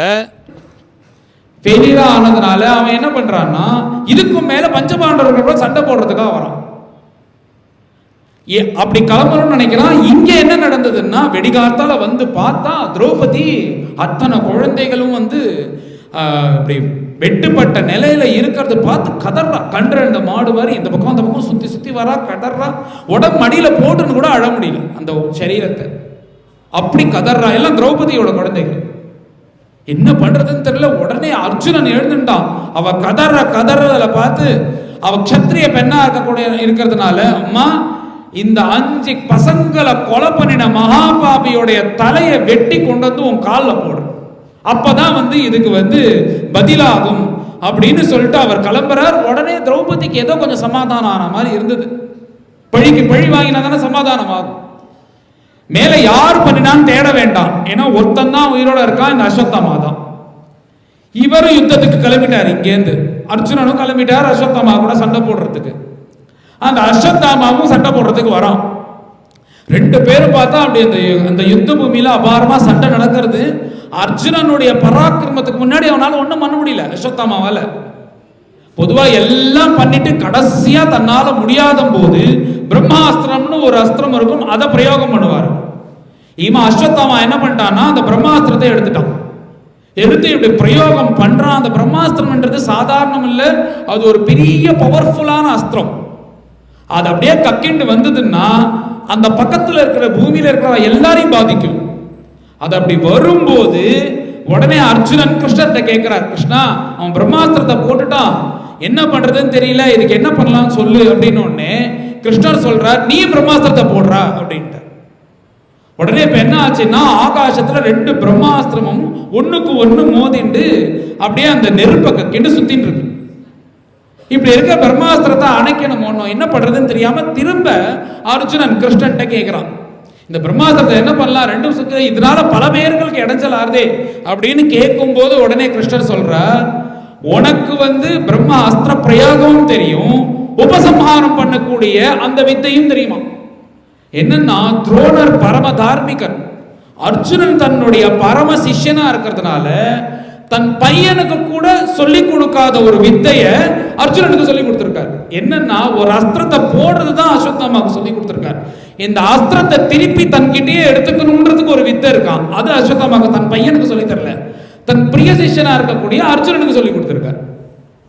அப்படின்னு உடனே உனக்கு தான் உபசம்ஹாரம் பண்ணக்கூடிய அந்த மந்திரம் தெரியும்ல, அதை போடு அப்படின்னு உடனே 2 பிரம்மாஸ்திரமும் வந்து அர்ஜுனனுடைய அம்பரா துணியில உட்கார்ந்து இதுக்கு மேல ஒன்றும் பண்ண முடியாது அப்படின்ன உடனே அவன் அந்த ரணபூமி அந்த குருட்சேத்திரத்திலேயே ஓடுறான். ஒரு பக்கம் என்ன எதுவுமே பண்ண முடியலன்னா அடுத்து கையில் அமிட்டான்னா கொலை பண்ணிடுவான். எங்கேயாவது ஓடுவோம்னு ஓடினா போய் நேராக போய் அவனை புட்டிச்சு ஒரு தொம்ப நாயை கட்டுறா மாதிரி அழிச்சுன்னு வந்து தலையோட காலு கட்டி இப்படி கொண்டு வந்து கிருஷ்ணர் முன்னாடி நிறுத்தினான். நிறுத்தின உடனே கிருஷ்ணர் என்ன பண்றாருன்னா அவர்கிட்ட ஒரு பெரிய ஆள் வச்சுட்டு இருக்காரு, எடுத்து கொடுத்து தலையை வெட்டுறான் அப்படின்ற உடனே அர்ஜுனன் எடுத்து வாங்கிட்டு திருப்பி கிருஷ்ணர் கையிலேயே கொடுத்துட்டான். ஏண்டா நீ தானே சொன்ன தலையை வெட்டி கொண்டு வருவேன்னு சொன்னியே. உடனே அதுக்கு அர்ஜுனன் சொல்றான், மைனம் பார்த்தாரக சித்ராதும் பிரம்மபந்து மிமம் ஜெயி. இவன் அஸ்வத்தாமா யுத்தத்துல சண்டை போட்டாலும் இவன் அப்பா யாரு? துரோணர். அவர் ஒரு பிராமணன். பிராமணனை கொலை பண்ணினான்னா பிரம்மஹத்தி தோஷம் வரும், எனக்கு அந்த பிரம்மஹத்தி தோஷம் வேண்டாம் அப்படின்றான். எப்படோ தன்னுடைய குழந்தைகளை கொலை பண்ண அந்த அசத்து தன் கையில கிடைச்சா கூட தர்மத்தை நம்பி வேண்டாம் அப்படின்றான். அதெல்லாம் இருக்கட்டும்டா, பரவாயில்ல, உன் குழந்தைகளை கொலை பண்ணிட்டானே, நீ கொலை பண்ணி தான் ஆகணும்னு கிருஷ்ணர் என்ன பண்றாருன்னா இவன் எப்படி நடந்துக்கிறான்னு பரீட்சை பண்றான். இவன் என்ன பண்றான் இவர் இந்த பக்கத்து கிளப்பி விட்டுட்டே இருக்காரு, இந்தா கொலை பண்ணு, வெட்டு வெட்டுன்னு. உடனே அதுக்கு அப்ப தர்மம் சொல்றான் அர்ஜுனன், இந்த மாதிரி இருக்கிறவனை வெட்டக்கூடாது. பொதுவா யுத்த பூமியில தன்னால முடியாதுன்னு அசக்தமா இருக்க என்னை விட்டுடுன்னா அவனை வெட்டக்கூடாது. ரதம் இல்லாதவனை வெட்டக்கூடாது. திடீர்னு பைத்தியம் பிடிச்சிருதுன்னா அவனை வெட்டக்கூடாது. ரொம்ப துக்கமா இருந்தாலும் அவனை வெட்டக்கூடாது. இப்படிலாம் யுத்த தர்மம் சொல்லியிருக்கு. நான் வெட்ட மாட்டேன். அதுக்கும் மேல இவன் வந்து சாட்சாத் துரோணபுத்திரன். புத்திரன்னா என்னன்னா ஆத்மாவை புத்திரனாமாசைன்னு சாஸ்திரம் சொல்றது. ஒரு பையன்னா வெறும் பையன் கிடையாது, அப்பாவே தான் பையன் ரூபத்துல வரான். என்ன பார்த்தா தெரியுது, என்ன இவன் உங்க சன்னான்னு ஏன் கேட்கிறான்? என்ன அவனுக்கு என்ன பிறக்கும் போதே பார்த்துட்டு இருக்கானா? ஆனா பார்த்தா தெரியறது அப்பாவோட பையன்னா அவர் எப்படி இருக்காரோ அப்படி இருக்கானோ. அதனால அந்த பையன் யாருன்னா அப்பாவே தானே பையனா வரார். அப்பேற்பட்ட என் குருநாதர் இருக்கக்கூடிய துரோணன் தான் இந்த ரூபத்துல வரார். அதனால நான் இவனை வெட்ட மாட்டேன் அப்படின்னு பலவாறு சொன்ன உடனே இவர் சந்தோஷப்படுறாராம் கிருஷ்ணர். ஏன்னா இவர் தானே குரு, இதுக்கு முன்னாடி தானே கீதாபதேசம் பண்ணியிருக்கார். அது இவனுக்கு உரைச்சுதான்னு டெஸ்ட் பண்றாராம். இதனால் சொல்லியிருக்காரு, உனக்கு தர்மம் உரைச்சுதா அப்படின்னா 100க்கு 100 மார்க் வாங்கிட்டான் அர்ஜுனன். ஆனாலும் கோபம் தாங்கல, தலையோட கால் கட்டி நேரா கொண்டு வந்து திரௌபதியினுடைய திருவடியில கொண்டு இப்படி போடுறான். அவனுக்கா அவமானம் தாங்கல அஸ்வத்தாமாக்கு. யுத்தத்திலையும் தோட்டுட்டும், போராதுக்கு ஒரு பெண்மணி முன்னாடி வந்து தலை குனிஞ்சு நிக்கிற மாதிரி ஆயிடுத்து அப்படின்னு அப்படி மெதுவா தான் எழுந்து நின்னுட்டு இப்படி தலையை குனிஞ்சவாறு நிக்கிறான். உடனே திரௌபதி என்ன பண்றான்னா, யார் இப்ப தலை குனிஞ்சுன்னு இருந்தா யாருன்னு தெரியுமோ, நம்மளுக்கு தெரியாத ஒன்னும். அதுக்கும் கீழே குனிஞ்சி திரௌபதி இவன் யாருன்னு பாக்குறா.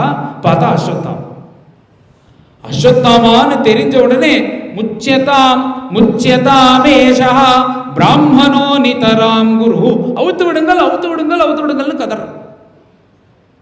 ஏன் இப்படி கதறான்னு பார்த்தா, பிராமணா நிதராம் குரு, எப்பேற்பட்ட தப்பு பண்ணியிருந்தாலும் ஒரு பிராமணனை தண்டிக்கக்கூடிய ஒரு யோக்கியத்தை அருகதை நம்மளுக்கு கிடையாது. ஏன்னா அந்த பிராமணர்களையே தெய்வமா நடிக்கக்கூடிய குடும்பம் அந்த குடும்பம். அதனால இது வந்து இவனை தண்டிக்க கூடாது, அவுத்து விடுங்கள்னு கத்தறாலாம். ஏன்னா சயேஷ பகவான் துரோணஹா பிரஜாரூபேன வர்த்ததே. அர்ஜுனனாவது என்ன பண்ணார்னா வெட்ட மாட்டேன்னு சொல்லிட்டார், ஆனால் தலையோட கால் கட்டிட்டு கொண்டு வந்து போட்டார். ஆனா திரௌபதி என்ன சொல்றார்னா, தன் குழந்தைகளை கொலை பண்ணியிருந்தாலும் பரவாயில்ல, இவனை கட்டினதே தப்பு, அவுத்து விடுங்கள் அப்படின்றான். அதுக்கும் மேல நான் ஒரு குழந்தையை இழந்து நான் கதறது போதும், இப்ப இவனும் காலமாயி இவனுடைய அம்மாவும் வருத்தப்படக்கூடாது அப்படின்னு நினைக்கிறாளாம் திரௌபதி. எப்பேற்பட்ட மனஸ்வி, அப்பேற்பட்ட குரு பக்தி. அவுத்து விடுங்கள்னு அதுக்கும் மேல 3 பிரதட்சணம் பண்ணி 4 நமஸ்காரம் பண்ணி கையை கூப்பி நிக்கிறாளாம். அஸ்வத்தாமாவா அவனை பார்க்கல, துரோணாச்சாரியரா பார்க்கறான். இப்படி நின்ன உடனே அங்க பிராண பிக்ஷை கிடைச்சிட்டு அவங்க இருந்து கிளம்பினான். இப்ப இவன் ஒரு பெண்மணியால மன்னிக்கப்பட்டு போறானோ, இதுக்கு மேலேயாவது ஒழுங்கா வாழணுமோ, புத்தி வரணுமோனோ, புத்தி வரல. இவன் என்ன பண்றான்னா நேரா கிளம்பி அங்கேருந்து திருப்பி துரியோதனன்ட்ட வந்து பேசிட்டு, இதுக்கும் மேல நான் ஒரு பிரம்மாஸ்திரத்தை போட போறேன் அப்படின்னு திருப்பி அவர் பிரம்மாஸ்திரத்தை பிரயோகம் பண்றான். இந்த தடவை என்ன பண்றான்னா, அபாண்டவம் இதம் கர்த்தும், இந்த உலகத்துல பாண்டவனே இருக்கக்கூடாது அப்படின்னு ஒரு அஸ்திரத்தை போடுறோம். என்னன்னா அந்த அஸ்திரத்துக்கு தெரியும் எங்கெங்கெல்லாம் பாண்டவர்கள்னா என்ன அப்படின்னா, பாண்டோஹோ கோத்ராபத்யம்புமான பாண்டவாக. இப்போ ராகவன் ராமருக்கு பேரு எல்லாருக்கும் தெரியும், ராகவன் பேரு. அந்த ராகவன் ராமருக்கு மாத்திரமா அப்படின்னா அது ராமருக்கு மாத்திரம் உள்ள பேர் இல்ல. ராகவன் தசரதனை சொல்லலாம், பரதனை சொல்லலாம், லக்ஷ்மண சுவாமியை சொல்லலாம், குசலவர்களை சொல்லலாம், தசரதனுடைய அப்பா அஜன் ஒருத்தருக்கார் அவரையும் சொல்லலாம். என்ன ரகுக்கு அப்புறம் யார் யாரெல்லாம் பிறந்திருக்காலோ அத்தனை பேருக்கும் ராகவன் பேர் வைக்கலாம். ஏன்னா ரகோஹோ கோத்ராபத்யம்புமான ராகவா. அதே மாதிரி பாண்டுவுக்கு அப்புறம் யார் பிறக்கிறார்களோ அத்தனை பேருக்கும் பாண்டவர்கள்னு பேர் வைக்கலாம். பாண்டு 5 பாண்டவர்கள், உப பாண்டவர்கள். இப்படி பார்த்தா அந்த அஸ்திரம் துரத்திண்டே வருது. நேரா பாண்டவ பீஜமே இருக்கக்கூடாதுன்னா நேரா பிரத்யட்சமா இருக்காது பஞ்ச பாண்டவர்கள். பஞ்ச பாண்டவர்கள் வந்து பார்த்தா இப்படி அந்த பிரம்மாஸ்திரம் வந்துட்டே இருக்கு. உடனே எல்லாருக்கும் அவ ஆயுதத்தை எடுக்கிறான். எடுத்த உடனே கிருஷ்ணர் என்ன பண்றாருன்னா, நான் இருக்கும் போதே நீங்க வந்து ஆயுதத்தை எடுத்தா எனக்கு என்ன மரியாதை அப்படின்னு அவர் தன் கையில இருக்கிற சுதர்சனத்தை இப்படி காமிச்சாரோ இல்லையோ, பிரம்மாஸ்திரம் பயந்து ஓடிடுது. அந்த ஓடக்கூடிய பிரம்மாஸ்திரமானது அதுக்கு தெரியும் இந்த பஞ்ச பாண்டவர்கள் இல்லாம இன்னொரு பாண்டவ பீஜம் இருக்கு. எங்க இருக்குன்னா அர்ஜுனனுடைய புள்ள அபிமன்யு, அவன் யுத்தத்துல காலமாயிட்டான். அந்த அபிமன்யுவை ஒத்தி கல்யாணம் பண்ணிட்டு இருக்கா, உத்தரான்னு பேரு. இந்த அபிமன்யுக்கும் உத்தரைக்கும் ஒரு குழந்தை உண்டாயிருக்கு, கர்ப்பத்தில் இருக்கு. அவன் தான் பரீட்சித் மகாராஜா. இந்த பரீட்சித் மகாராஜாவுக்கு தான் சுகாச்சாரியால் இந்த பாகவதத்தை முழுக்க சொல்றார். பிராமண சாபம் அடைஞ்சு வரும்போது இந்த பரீட்சித் மகாராஜா அந்த உத்தரனுடைய கர்ப்பத்தில் இருந்துட்டு இருக்கார். இது ஒரு பாண்டவ பீஜம் இருக்கு. உடனே அந்த அஸ்திரம் என்ன பண்றதுன்னா, இங்க வந்து அதனுடைய சக்தியானது பலிக்கல அப்படின்ன உடனே அது நேரா கிளம்பி அந்த உத்தரையனுடைய கர்ப்பத்துக்குள்ள பூந்துருச்சு. கண்ணுக்கே தெரியல.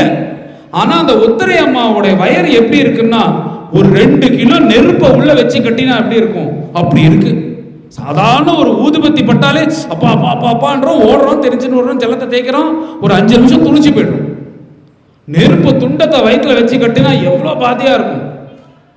அந்த அம்மா அந்த அரண்மனையிலேருந்து பொதுவா அந்த அரண்மனைக்குள்ள இருக்கிற பெண்மணிகள் வெளியே வரமாட்டான். நான் சூரியம் பஷ்யந்தி ராஜதாராகனு சூரியனாலே பார்க்க முடியாது. ஏன்னா ரொம்ப வெள்ளையே வரமாட்டான், வெளில வரமாட்டா, சாதாரணமாவே வெளில வரமாட்டா, விதவையா இருந்தா வரவே மாட்டா, அதுலயும் கர்ப்பிணியா இருந்தா கண்டிப்பா வெளில வரமாட்டா. இத்தனைக்கும் மிஞ்சி அந்த உத்தர தலைவிரிச்ச கோலத்தோட வலி தாங்க முடியாம நேரா வந்து பாகி பாகி அப்படின்னு கிருஷ்ணனுடைய திருவடியில் வந்து விழுறான். இப்ப கிருஷ்ணர் என்ன பண்றாருன்னா, எல்லார்கிட்டையும் விடை பெற்றுக்கொண்டு அவர் துவாரகைக்கு கிளம்புறதுக்காக கிளம்பிட்டு இருக்க. அவர் என்ன பண்ற, ரதத்துல ஏறிட்டார். ஒரு கால் ரதத்துல இருக்கு, ஒரு கால் கீழே இருக்கு. அப்படின்னு ஆச்சரியமா பார்த்தா அங்கேன்னு உத்தர ஓடி வரா. நேரா வந்து கிருஷ்ணா காப்பாத்து, ஏதோ ஒரு அஸ்திரம் என் வயிற்றுல வந்து தகிக்கிறது, வெளில யாருக்கும் தெரியாது, எனக்கு மாத்திரம்தான் தெரியும், நீ அந்தர்யாமியாச்சே உனக்கு தெரியும், அந்த அஸ்திரம் என்ன வேணாலும் சாப்பிட்டு போட்டோம், என் வயிற்றுல இருக்கிற கர்ப்பத்தை காப்பாத்திட்டு பிரபோ அப்படின்னு தாயோடைய புத்தி அப்படிதான் இருக்கும். வந்து திருவடியில விழறான். உடனே பகவான் என்ன பகவானால பண்ண முடியாது என்ன இருக்கு, என்ன சாய்ஸா கொடுக்க போற, அம்மாவா பையனா டாக்டர் சொல்ற மாதிரி 2 பேர்ல யாரா ஒருத்தர் தான் காப்பாற்ற முடியும், நீங்க முடிவு பண்ணுங்கன்னா அப்படியா பகவான் சர்வசக்தன் அப்படியா சொல்லுவார். அவர் என்ன பண்றாருன்னா, அந்த கர்ப்பத்துக்குள்ள கட்டவர் பிரமாணத்துல உள்ள போய் தன் கதையினால விருன்னு சுத்தி அந்த அஸ்திரத்தை அணைச்சிட்டார். அணைச்சா ஆச்சரியம், அந்த குழந்தைக்கு இது இருக்கு, உணர்வு இருக்கு, அது எரிக்கிறதுன்றது தெரியறது. இத்தனை நேரம் அஸ்திரம் எரிச்சுட்டு இருந்ததே, மேல நம்ம போக போறோம்னு நினைச்சுட்டு இருக்கும் போது ஏதோ வந்து அஸ்திரத்தை அணைச்சு நம்மளை காப்பாத்துற மாதிரி இருக்கே அப்படின்ற மாதிரி அந்த கர்ப்பத்துக்குள்ளேயே அந்த பரீட்சித்து கண்ணை திறந்து பார்க்கிறார். பார்த்தா அங்குஷ்ட மாத்திரத்துல வைகுண்டவாசியா இருக்கக்கூடிய பகவான் அந்த கதையை வச்சு சுத்தின்னு இருந்தார். என்ன ஆச்சரியம்னா, நம்ம பிறந்து எத்தனையோ ஜென்மாக்கள், இந்த ஜென்மாவா பகூனாம் ஜென்மவா வந்தேன்னு பிறந்து யோக அபியாசம் பண்ணி இன்னைக்கு இப்ப இந்த ஜென்மால வந்து இத்தனை நாமம் சொல்லியிருக்கியா, இது அடுத்த ஜென்மால அப்படியே தொடரும், இந்த மனசு அடுத்த நிலைக்கு போகும். இந்த மாதிரி ஆயிரக்கணக்கான ஜென்மா பண்ணி ஏதோ ஒரு ஜென்மால பகவத் கிருப்பையில பகவானை பார்க்கக்கூடிய நிலை வரும். அந்த மாதிரி உள்ள நிலை எந்த ஜென்மால வரப்போறதுன்னு யாருக்குமே தெரியாது. அது அந்த கணக்கு பகவான்கிட்ட தான் இருக்கு. அப்படி இருக்கும்போது இந்த உலகத்துல யாரையுமே பார்க்காத அந்த பரீட்சித்து கர்ப்பத்திலேயே முதல்ல பகவானை தான் பார்க்கிறார். என்ன ஆச்சரியம் பாருங்க. இதை சொல்லி தான் பின்னாடி பரீட்சித்து சொல்றார், என் கர்ப்பத்திலேயே நான் என்னைக்கோ உயிர் போயிருக்கணும், அப்பேற்பட்ட அந்த கிருஷ்ணனுடைய கதையை சொல்லுங்க அப்படின்னா பின்னாடி கங்கா தீரத்தில் வந்து கதறார். ஏன்னா இன்னைக்கு உயிரோடவே இருந்திருக்காது. இன்னைக்கு உயிரோட இருக்கிறதுக்கு காரணம் என் பிரபு கண்ணன், அவனுடைய கதையை சொல்லுங்கன்னு தான் சுகாச்சாரியார்கிட்ட வந்து பிரார்த்தனை பண்ற. இப்படி இந்த அஸ்திரத்தை அணைச்சி மேல அந்த கர்ப்பத்திலே இருந்து பகவான் அனுகிரகம் பண்றார். இத்தனையும் குந்தி பார்க்கணும். குந்தி பார்த்தா நேரா வந்த குந்தி வந்து அத்தை பகவான். பொதுவா அத்தை மாமா சித்தப்பாக்கெல்லாம் யார் நாம நமஸ்காரம் பண்ணுவோம், அவன் நம்மளுக்கு பண்ண மாட்டான். ஏன்னா பெரியவர்கள் முன்று தலைமையில் இருக்கக்கூடியவர்களுக்கு நாம நமஸ்காரம் பண்ணணும். பொதுவாக நமஸ்காரம் பண்ண பண்ண பண்ண நம்மளுடைய அகம்பாவம் இருக்கே அது போகும். அதுக்கு தான் நமஸ்காரம் பண்ணணும்ன்றது. திருவடியில் விழுந்து நான்ற ஒரு எண்ணம் இருக்கே, அதை நமஸ்காரம் பண்ண பண்ண தானே போகும். திமிரா அப்படியே நின்றுட்டே இருந்தேன்னா இருந்துட்டே பண்ணி தானே அப்படி கீழே விழுந்து பண்ணும்போது வினயம் தானா வரும். அதுக்காக தான் நமஸ்காரம் பண்ணணும் அப்படின்றது. இப்ப என்ன ஆச்சரியம்னா, கிருஷ்ணர் தானே குந்திக்கு நமஸ்காரம் பண்ணணும். குந்தி நேரா வர கிருஷ்ணனுடைய திருவடியில விழுந்துட்டு உடனே அத்தை அத்தை அத்தை நீங்க வந்து எனக்கு நமஸ்காரம் பண்ணலாமா அப்படின்னு உடனே வந்து குந்தி சொல்றான், யாருக்கு யார் பார்த்த, நீ யாருன்னு தெரியாதவன்ட்ட போய் சொல்லு. என் குடும்பத்துல என் குடும்பம் கஷ்டம் தான் என் குடும்பத்துடைய கதை. நம்மலாம் கஷ்டம் கஷ்டம் கஷ்டம்ன்றோம். குந்தி தேவி பட்ட கஷ்டம் மகாபாரதத்தில் பார்த்தா நம்ம பட்ட கஷ்டம்லாம் ஒண்ணுமே. அவ்வளோ கஷ்டம் எல்லாம் அடுக்கிற குந்தி தேவி. விஷாத்து மகாத்னே ஆரம்பிச்சிட்டா முதல்ல எப்பன்னா இந்த விஷமோதகம்னு ஒரு லீலை. துரியோதனன் வந்து என்ன பண்றான்னா, எனக்கு ராஜ்ய பரிபாலனை பண்ணணும் அப்படின்னு அவன் 12 வயசுலேயே கேட்க ஆரம்பிச்சிட்டான். ராஜ்யத்து மேலோட ஆசையில் இருப்பா பண்ணலாம் பண்ணலான்னா உடனே அவனுக்கு கவலை வந்துடுது. ஏன்னா பஞ்சபாண்டவர்கள்லாம் போற போக்கு பார்த்தா இவ நம்மளை விடமாட்டா போல இருக்கு.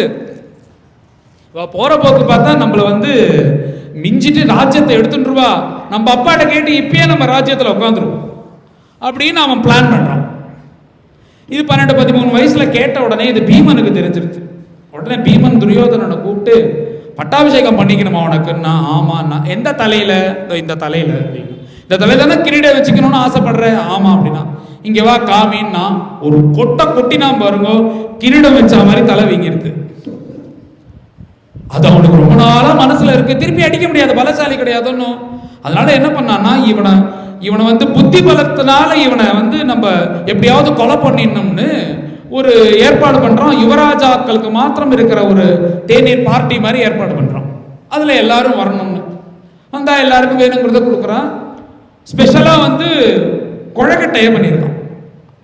எல்லாருக்கும் குழக்கட்டை கொடுன்னா அவவா சாப்பிட்டு இருக்கா, சந்தோஷமா இருக்கா. ஆனா பீமனுக்கு மாத்திரம் நிறைய சாப்பிடுவான்றதுனால ஸ்பெஷலா கொடுன்னு என்ன பண்ணிட்டான்னா, அதோட கொஞ்சம் விஷமும் கலந்து கொடுன்னு சொல்லிட்டோம். விஷமும் கலந்து கொடுன்னா எடுத்துட்டு வந்தா கரெக்டா பீமனுக்கு மாத்திரம் விஷம் கலந்தது கொடுத்தாச்சு. அவவா சாப்பிட்டா, அங்கங்க போனா அவவா ஆத்துக்கு வந்துட்டா. பீமன் அதை சாப்பிட்டார், மயங்கி விழுந்துட்டார். முன்னாடியே சொல்லி வச்சிட்டான், அவன் மயங்கி விழுந்துருவான், அவனை தூக்கி கங்கையில போட்டுரு அப்படின்ட்டு, யமுனையில தூக்கி போட்டுரு அப்படின்ட்டு. டெல்லியில யமுனை தானே இருக்கு, யமுனையில தூக்கி போட்டுரு அப்படின்ட்டு. அது என்ன ஆச்சு, தூக்கி போட்டோன்னே பஞ்சபாண்டவர்கள்லாம் ஆத்துக்கு வந்துட்டா. இந்த பீமன் வந்து அந்த யமுனையில தூக்கி போட்டோன்னே யமுனை கங்கையில சேர்த்தா. கங்கை என்ன பண்ணா, பாதாள லோகத்துக்கு கொண்டு போயிட்டான். பாதாள லோகத்துக்கு போன உடனே பாதாள லோகத்துல தான் நாகர்கள் எல்லாரும் இருக்கு. அந்த நாகர்கள்லாம் என்ன பண்றான்னா, அந்த பீமனை கொத்தரா. யாரோ ஒருத்தன் வந்திருக்கான், நம்மளுக்கு ஆபத்து. உள்ள இருக்கிற விஷம் வெளில இருக்கிற விஷம் ரெண்டும் சேர்ந்த உடனே நெகட்டிவ் போய் முறிஞ்சிருது. உடனே பீமன் எழுந்துட்டு உடனே என்னடா அது, நம்ம விஷமே இவனை ஒன்றும் பண்ணல, நான் நாகராஜா கிட்ட அழைச்சின்னு போகணும் அப்படின்னு நாகராஜா கிட்ட அழைச்சின்னு போறேன். அழைச்சின்னு போன உடனே, அட பாவிங்களா, இவனை போய் கொலை பண்ணணும்னு நினைக்கிறியடா, இவன் வாயு புத்திரன்டா, நம்மளுக்கு ஆகாரமே காத்து தான், இவனை நீ ஏதாவது பண்ணியிருந்தேன்னா அவர் ஸ்ட்ரைக் பண்ணிடுவார், நம்ம யாராலையும் உயிரோட இருக்க முடியாது, நல்ல வேலை உயிரோட இருக்கான்னு சொல்லிட்டு, பொதுவாக நம்மளுக்கு ரொம்ப வேண்டிவா வந்தானா அவளுக்கு கொஞ்சம் எக்ஸ்ட்ரா கொடுத்து அனுப்புறோமோன்னு பணம். திடீர்னு ஆத்துக்கு வந்தானா ரொம்ப நாளுக்கு அப்புறம் வரேன், இந்தாங்க ஒரு 10,000 வச்சுக்கோம் அப்படின்னு சொல்லி கொடுப்போம்ல நம்மள்ட்ட இருந்ததுன்னா. அந்த மாதிரி ஒரு ரூம் ஓப்பன் பண்றார் நாகராஜ். அதில் பார்த்தா குடமா இருக்கு. ஒரு குடம் சாப்பிட்டேன்னா 1000 யானை பலம் வரும் அப்படின்னு. உடனே அதை ஒரு குடம் கூட யாராலையும் சாப்பிட முடியாது, அப்படி இருக்கு. பார்த்தா 9 குடம் குடிச்சிட்டோம். 10வது குடம் போட முயற்சி பண்ணிருக்கான், முடியல. 9000 யானை அடிச்சா எவ்வளோ பலம் இருக்குமோ அவ்வளோ பலம் பீமன். அதனாலதான் யுத்தத்துல பீமன் இறங்கி சண்டை போடும்போது இப்படின்னாருன்னா 1000 பேர் கீழே விழுவோம். கையால் அடிச்சான். என்ன அவ்வளோ ஃபோர்ஸ்! யானை தந்தம் நம்ம கையில் விட்டா என்ன ஆகும்? யானும் போயிட்டே இருக்கும்போது இப்படியே ஆடிட்டே வருது. அதனுடைய தந்தம் வந்து நம்ம மேலே பட்டால் நம்ம ஒரு 10 அடி தள்ளி போய் விழுவோம். ஒரு யானைக்கு இந்த கதின்னா 1000 யானையோட பலத்தை அடிச்சா எப்படி இருக்கும்? 1000 உள்ள கதின்னா 9000 யானைன்னா எவ்வளோ பலம்?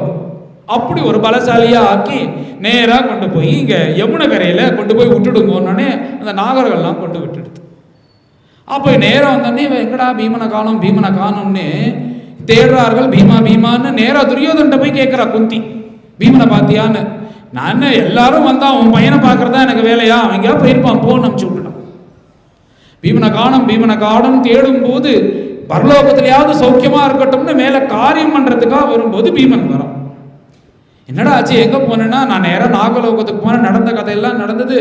நீ இவனை ஒன்றும் பண்ணிடாத, இவனுக்கு ஏதாவது பண்ணினேன்னா கிருஷ்ணன் வந்துருவான் இங்க அப்படின்னு நாகராஜா சொன்னார். கிருஷ்ணன்னா யாரு அப்படின்னு பீமன் கேட்கிறான் குந்திக்கிட்டு. அப்போலேருந்து ஆரம்பிச்சு ஒவ்வொன்னா அடிக்கின்னு வரானோ. அரக்கு மாளிகையில மாட்டின்றது புருஷாதர்ஷதா. அப்புறம் இந்த முன்னாடி வனவாசத்துல இருக்கும்போது இந்த எத்தனையோ ராட்சசர்கள்லாம் வராலே அத்தனை பேர்கிட்ட இருந்து காப்பாத்தினது. அப்புறம் திரௌபதியினுடைய அந்த சபையில அந்த பதிவிரத்தை அவமரியாதைப்படுத்தினாலே அது எப்பேற்பட்ட அயோக்கியத்தனம்! ஒரு பதிவிரதையை கூப்பிட்டு வஸ்திரத்தை இழுக்கணும்னா எப்படி ஒரு சபை அது? அதுல யார் காப்பாத்தினா? கோவிந்தான் உடனே பகவான் தானே வஸ்திரத்தை கொடுத்தார். அசத் சபாயாக வனவாச கிருச்சதா. வனவாசத்தில் உள்ள கஷ்டம், இத்தனை கஷ்டத்திலேருந்தும் காப்பாத்தினியே, அப்பேற்பட்ட உனக்கு நமஸ்காரம். இதுல உனக்கு நமஸ்காரம் பண்ணலன்னா என்ன இருக்கு அப்படின்ற மாதிரி பலவாறு ஸ்தோத்திரங்கள் பண்ணி, நீ என்ன நமஸ்காரம் பண்ணாதன்னு சொல்லாத, நீ வைகுண்ட வாசின்னு எனக்கு தெரியும். எனக்கு என்ன வேணும்னா கடைசியில உன் திருவடியில கங்கா பிரவாகம் மாதிரி பக்தி வேணும்னு பிரார்த்தனை பண்ணிட்டு இன்னொன்னு கேட்கிறான். என்ன கேட்கிறான்னா, கிருஷ்ணா எனக்கு வந்து கஷ்டத்தை கொடுத்துட்டே. யாரா அப்படி கேட்பாலோ? நம்ம கோயிலுக்கு போயிட்டு பகவானே எனக்கு கஷ்டத்தை கொடு, கஷ்டத்துனா கஷ்டம் இருக்கிறதுனால தான் கோயில் கேட்பாலும் திருப்பி கஷ்டம் வேணும்னு யாரா வேண்டுமோ? ஆனா குந்தி கஷ்டம் வேணும்னு கேட்கிறான். ஏன் கேட்கிறான்னா குந்தி அதுக்கு பதில் சொல்றான். பகவான் சொல்றாரு அது குந்தி கிட்ட, அம்மா என்கிட்ட எல்லாம் இருக்கு, எது வேணாலும் கொடுக்க முடியும், அப்பேற்பட்ட ஒரு பிக் பஜார் மாதிரி மால் மாதிரி வச்சுட்டு இருக்கேன் நான்.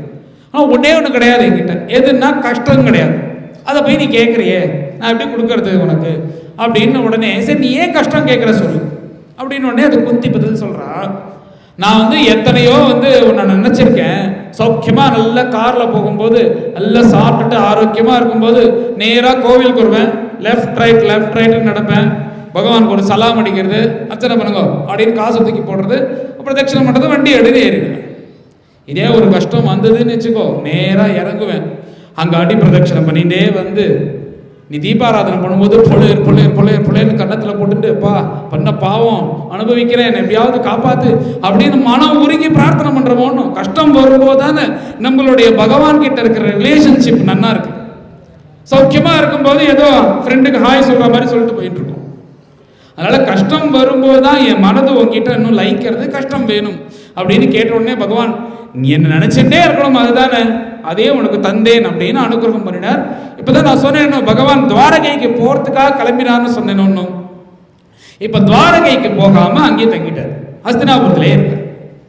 இப்ப இருந்துட்டே இருக்கா. தர்மபுத்திரக்கு பட்டாபிஷேகம் ஆயிடுத்து, துரியோதனாதிகள் எல்லாருமே காலமாயிட்டார்கள். இப்ப தர்மபுத்திரர் ராஜ்ய பரிபாலனம் பண்ணிட்டே இருக்கார். பண்ணிட்டே இருக்கும்போது பார்த்தா அர்ஜுனனும் கிருஷ்ணரும் வந்து சாயந்திரம் ஆறுது, சாயந்திரம் முடியும் போது சந்தியாவந்தனம் பண்றதுக்காக வர யமுனையில் பண்ணிட்டே இருக்கும்போது அர்க்கியம் விட போறா, கிருஷ்ணர் மயங்கி விழுந்துட்டார். திடீர்னு கிருஷ்ணன் மயங்கி விழுந்துட்டார். அப்படியே அர்ஜுனன் தூக்கி மடியில் போட்டு ஜலத்தெல்லாம் தெரிச்சு, என்ன கிருஷ்ணன் ஏதாவது சாப்பிடலையா, ஏன் என்னாச்சு என்ன உடனே எழுந்துட்டு, ஒன்றும் இல்லை, அங்க மகாபாரத யுத்தம் முடிஞ்சிட்டு எல்லாரும் காலமாயிட்டா, ஆனால் ஒருத்தர் உயிரோடு இருக்கார். அவர் யாருன்னா பீஷ்மர். அவர் சரதல்பத்தில் படுத்துட்டு இருக்கார். சரதல்பன்னா அந்த பானத்தினாலேயே செஞ்ச படுக்க, அதுல தன் உடம்ப வச்சு அதுல படுத்துட்டு இருக்கார். எதுக்குன்னா உத்தராயண புண்ணிய காலம் வரும். அப்படி இப்ப தட்சிணாயனம் ஆரம்பிச்சிருது, தை பிறந்தா உத்தராயண புண்ணிய காலம், அதுதான் விசேஷம். அதனால உத்தராயண புண்ணிய காலம் வரணும்ன்றதுக்காக காத்துட்டு இருக்கார். அது காத்துன்னு படுத்துட்டு இருக்கார்.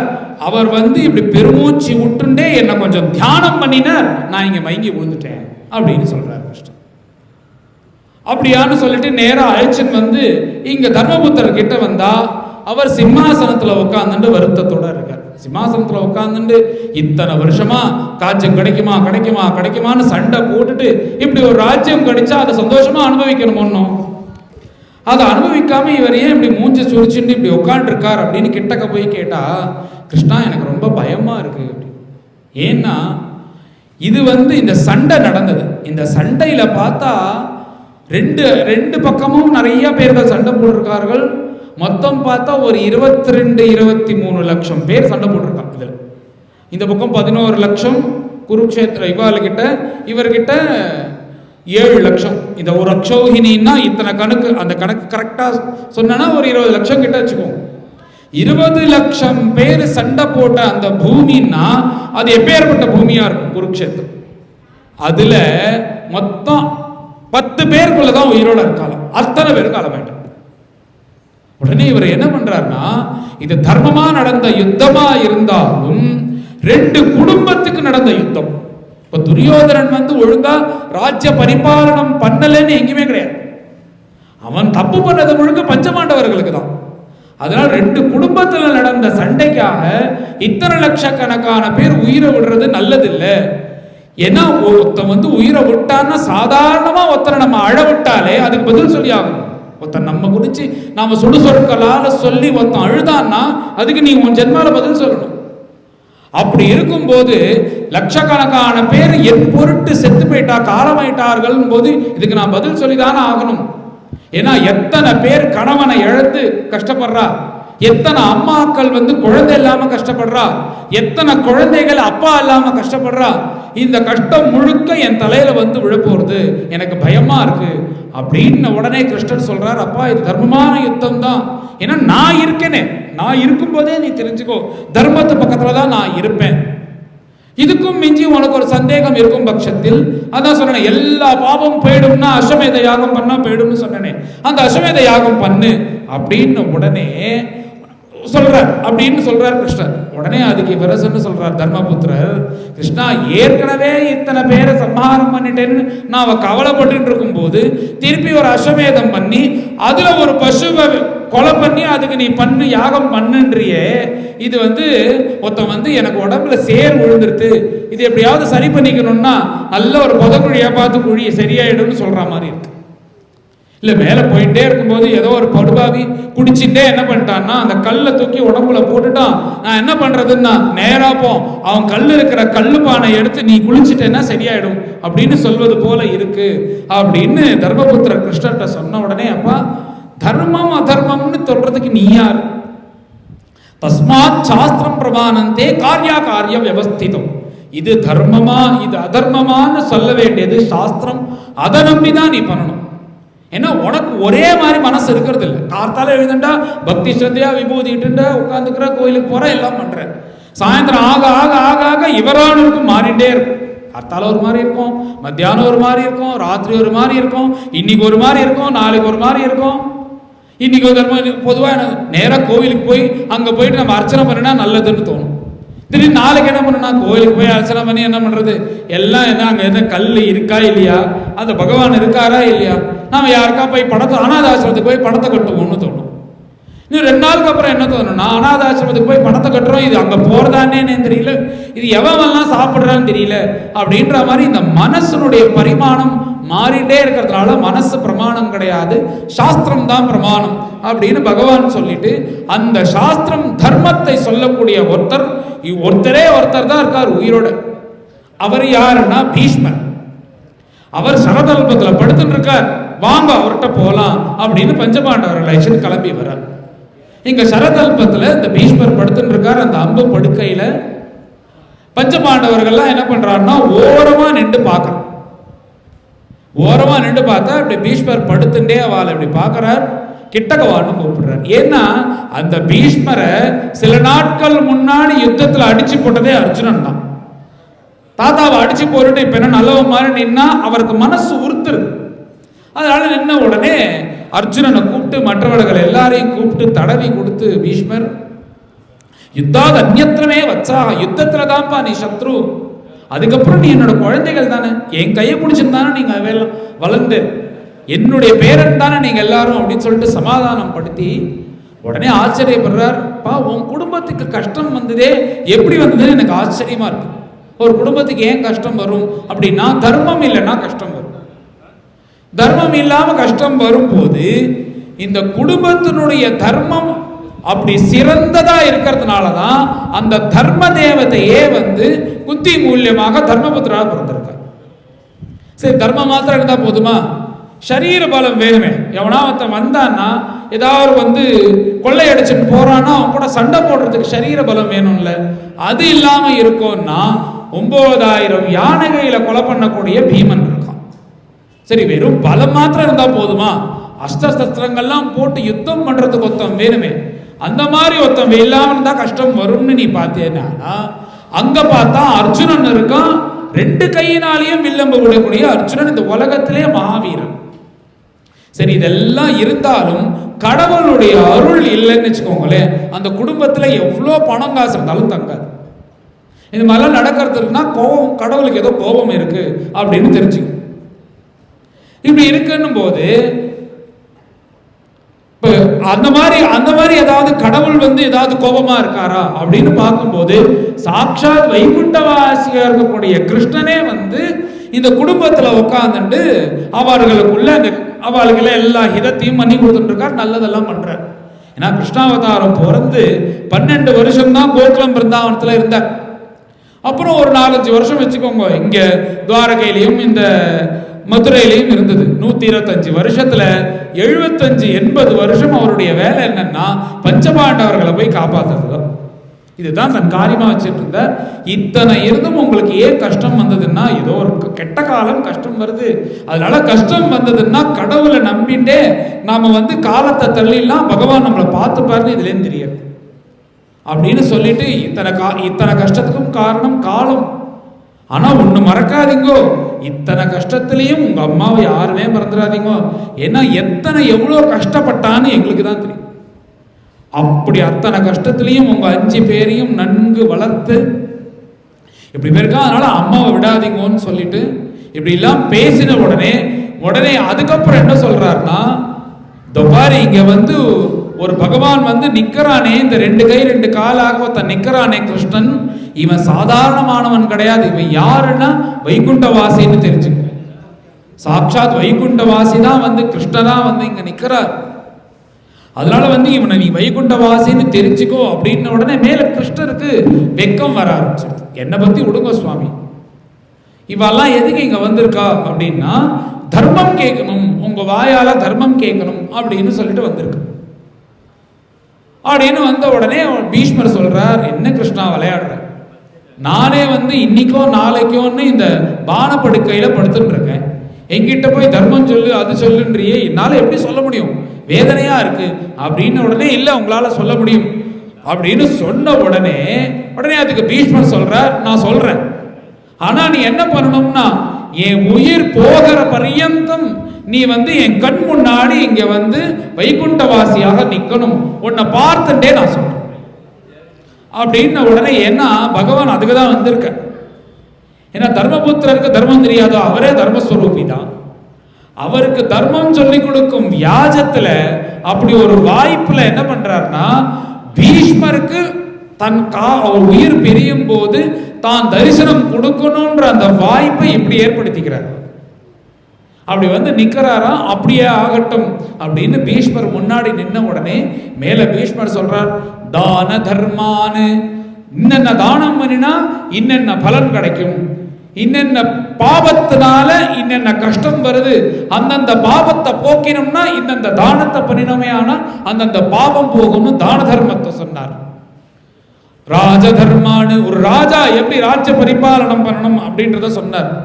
மோட்ச தர்மானு, பகவான் அடையணும்னா நீ எப்படி இருக்கணும் அப்படின்றத சொல்றார். ஸ்திரீ தர்மானு, என்ன நம்ம இந்து மதத்திலே முக்கியமான ஒரு அம்சம் யாருன்னா ஸ்திரீகள் கிட்ட இருக்கு. ஸ்திரீகள் மாத்திரம் ஆழத்துல ஒழுங்கா இல்லைன்னா எந்த தர்மமும் நடக்காது. என்னதான் ஆண்கள் தலைவிழனாலும் ஏதோ நடக்குமே தவிர, ஆனா ஸ்திரீகள் மனசு வச்சானா எல்லாம் நடக்கும். அதனால ஸ்திரீ தர்மான அவளுக்கு ரொம்ப முக்கியத்துவம் கொடுத்துருக்கா. ஸ்திரீகள்லாம் எப்படி இருக்கணும், இவ்வாறு இருக்கணும். ஸ்திரீ தர்மானு பகவத் தர்மான், பகவானை பூஜை பண்றது எப்படி, பகவான் ஆராதனை பண்றது எப்படி, பகவானுக்கு பிடித்தது போல நாம் எப்படி வாழணும் அப்படின்ற தர்மத்தெல்லாம் சொல்லி எல்லாத்தையும் சொல்லி, ஏன்னா அந்த அந்த பர்வா முழுக்க சொல்றார். 8000 ஸ்லோகம் தர்மத்தை சொல்றார். இத்தனையும் சொல்லிட்டு கடைசியா விஷ்ணு சகஸ்ரநாமத்தை சொல்லி, இந்த சகஸ்ரநாமத்தை யார் தினமும் பாராயணம் பண்றார்களோ அவர்களுக்கு இத்தனை தர்மம் பண்ணினா என்ன புண்ணியம் கிடைக்குமோ அது கிடைக்கும் அப்படின்னு இந்த சகஸ்ரநாமத்துக்குள்ள பலனை சொல்றார். அப்படி சொல்லிட்டு இந்த சகஸ்ரநாமம்னா ஏதோ நம்ம கண்ணுக்கு தெரியாம வைகுண்டத்துல இருக்கிற அந்த வைகுண்டவாசி இல்ல, இங்க இருக்கான் பாரு 2 கை 2 கையோட இந்த கிருஷ்ணன் தான் அந்த வைகுண்டவாசி அப்படின்னு சொன்ன உடனே எல்லாரும் பகவானுக்கு அர்ச்சனை பண்ண ஆரம்பிச்சிட்டார். உடனே பகவான் அதெல்லாம் விளக்கின்றார். மேல பீஷ்மருக்கும் கிருஷ்ணருக்கும் தான் பேச்சு. மேல தன் உயிர் பிரியக்கூடிய காலம் வந்துருது. பொதுவா நம்ம உயிர் போகும்போதுதான் நம்மளுக்கு இந்த ஆசை பாசங்கள்லாம் இன்னும் நிறைய சேரும் உலகத்துல. ஏன்னா இத்தனை நாளா அப்பாவை கண்டுக்காம இருக்கிறவன் பையன் உழுந்து வேலை செய்வான். அது மாத்துவான், இதை பண்ணுவான், இந்த சேவையெல்லாம் செய்வான். இதெல்லாம் பார்த்து அவருக்கு என்ன தோணும்னா, இன்னும் கொஞ்ச நாள் இருந்தா தேவலாமே, நம்ம பையன் எவ்வளவு நன்னா அவளை பார்த்துக்கிறாளேன்னு தோணும். வராத பொண்ணு பார்த்தா அங்கேருந்து வந்து அப்பா அப்பா அப்பா அப்பான்னு அழுவா. இவ்வளோ ஆசை வச்சிருக்காளே, மனைவி இவ்வளோ ஆசை வச்சிருக்காளே அப்படின்னு நம்மளுக்கு உயிர் போகும்போது தானே அந்த ஆசை பாசங்கள்லாம் இன்னும் நம்மளை பிடிச்சி இழுக்கும். இவர் என்ன பண்ணார்னா, இந்த ஆசை பாசங்கள்லாம் இந்த மனசு இருக்கிறதுனால தானே இந்திரிய மூலியமா இழுக்கிறது. அதனால இந்த மனசுக்கும் இந்திரியத்துக்கும் உள்ள கனெக்ஷனை கட் பண்ணிட்டார். அதனால மனசு பறக்காம மன ஒருமைப்பாடோட பகவானை பார்த்துட்டே மேல பகவான் கிட்ட ஸ்தோத்திரம் பண்ற அழகான ஒரு ஸ்தோத்திரம். பாகவதத்துல எத்தனை ஸ்தோத்திரம் இருந்தாலும் இந்த பீஷ்ம ஸ்துதி பண்ணதுக்கு ஸ்தவராஜம்னு பேர். என்னன்னா இந்த பீஷ்ம ஸ்துதி தான் ராஜா போல் உயர்ந்ததாக விலகக்கூடியது. இதிமதி ரூபகல்பிதா வித்ருஷ்ணா பகவதி சாத்வத புங்கவே விபூம்னி சுசுகமுபகதே குசித் விகர்த்தும் பிரகிருதிமுபேயுஷி யத்தவ பிரவாஹா.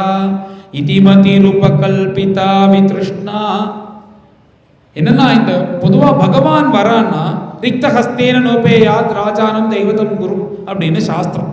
நீ வந்து கோயிலுக்கு போறியோ, இல்லை பகவானை போய் பார்க்க போறியோ, இல்லை தன் குருவை பார்க்க போறேன்னா வெறும் கையோடு போகக்கூடாது.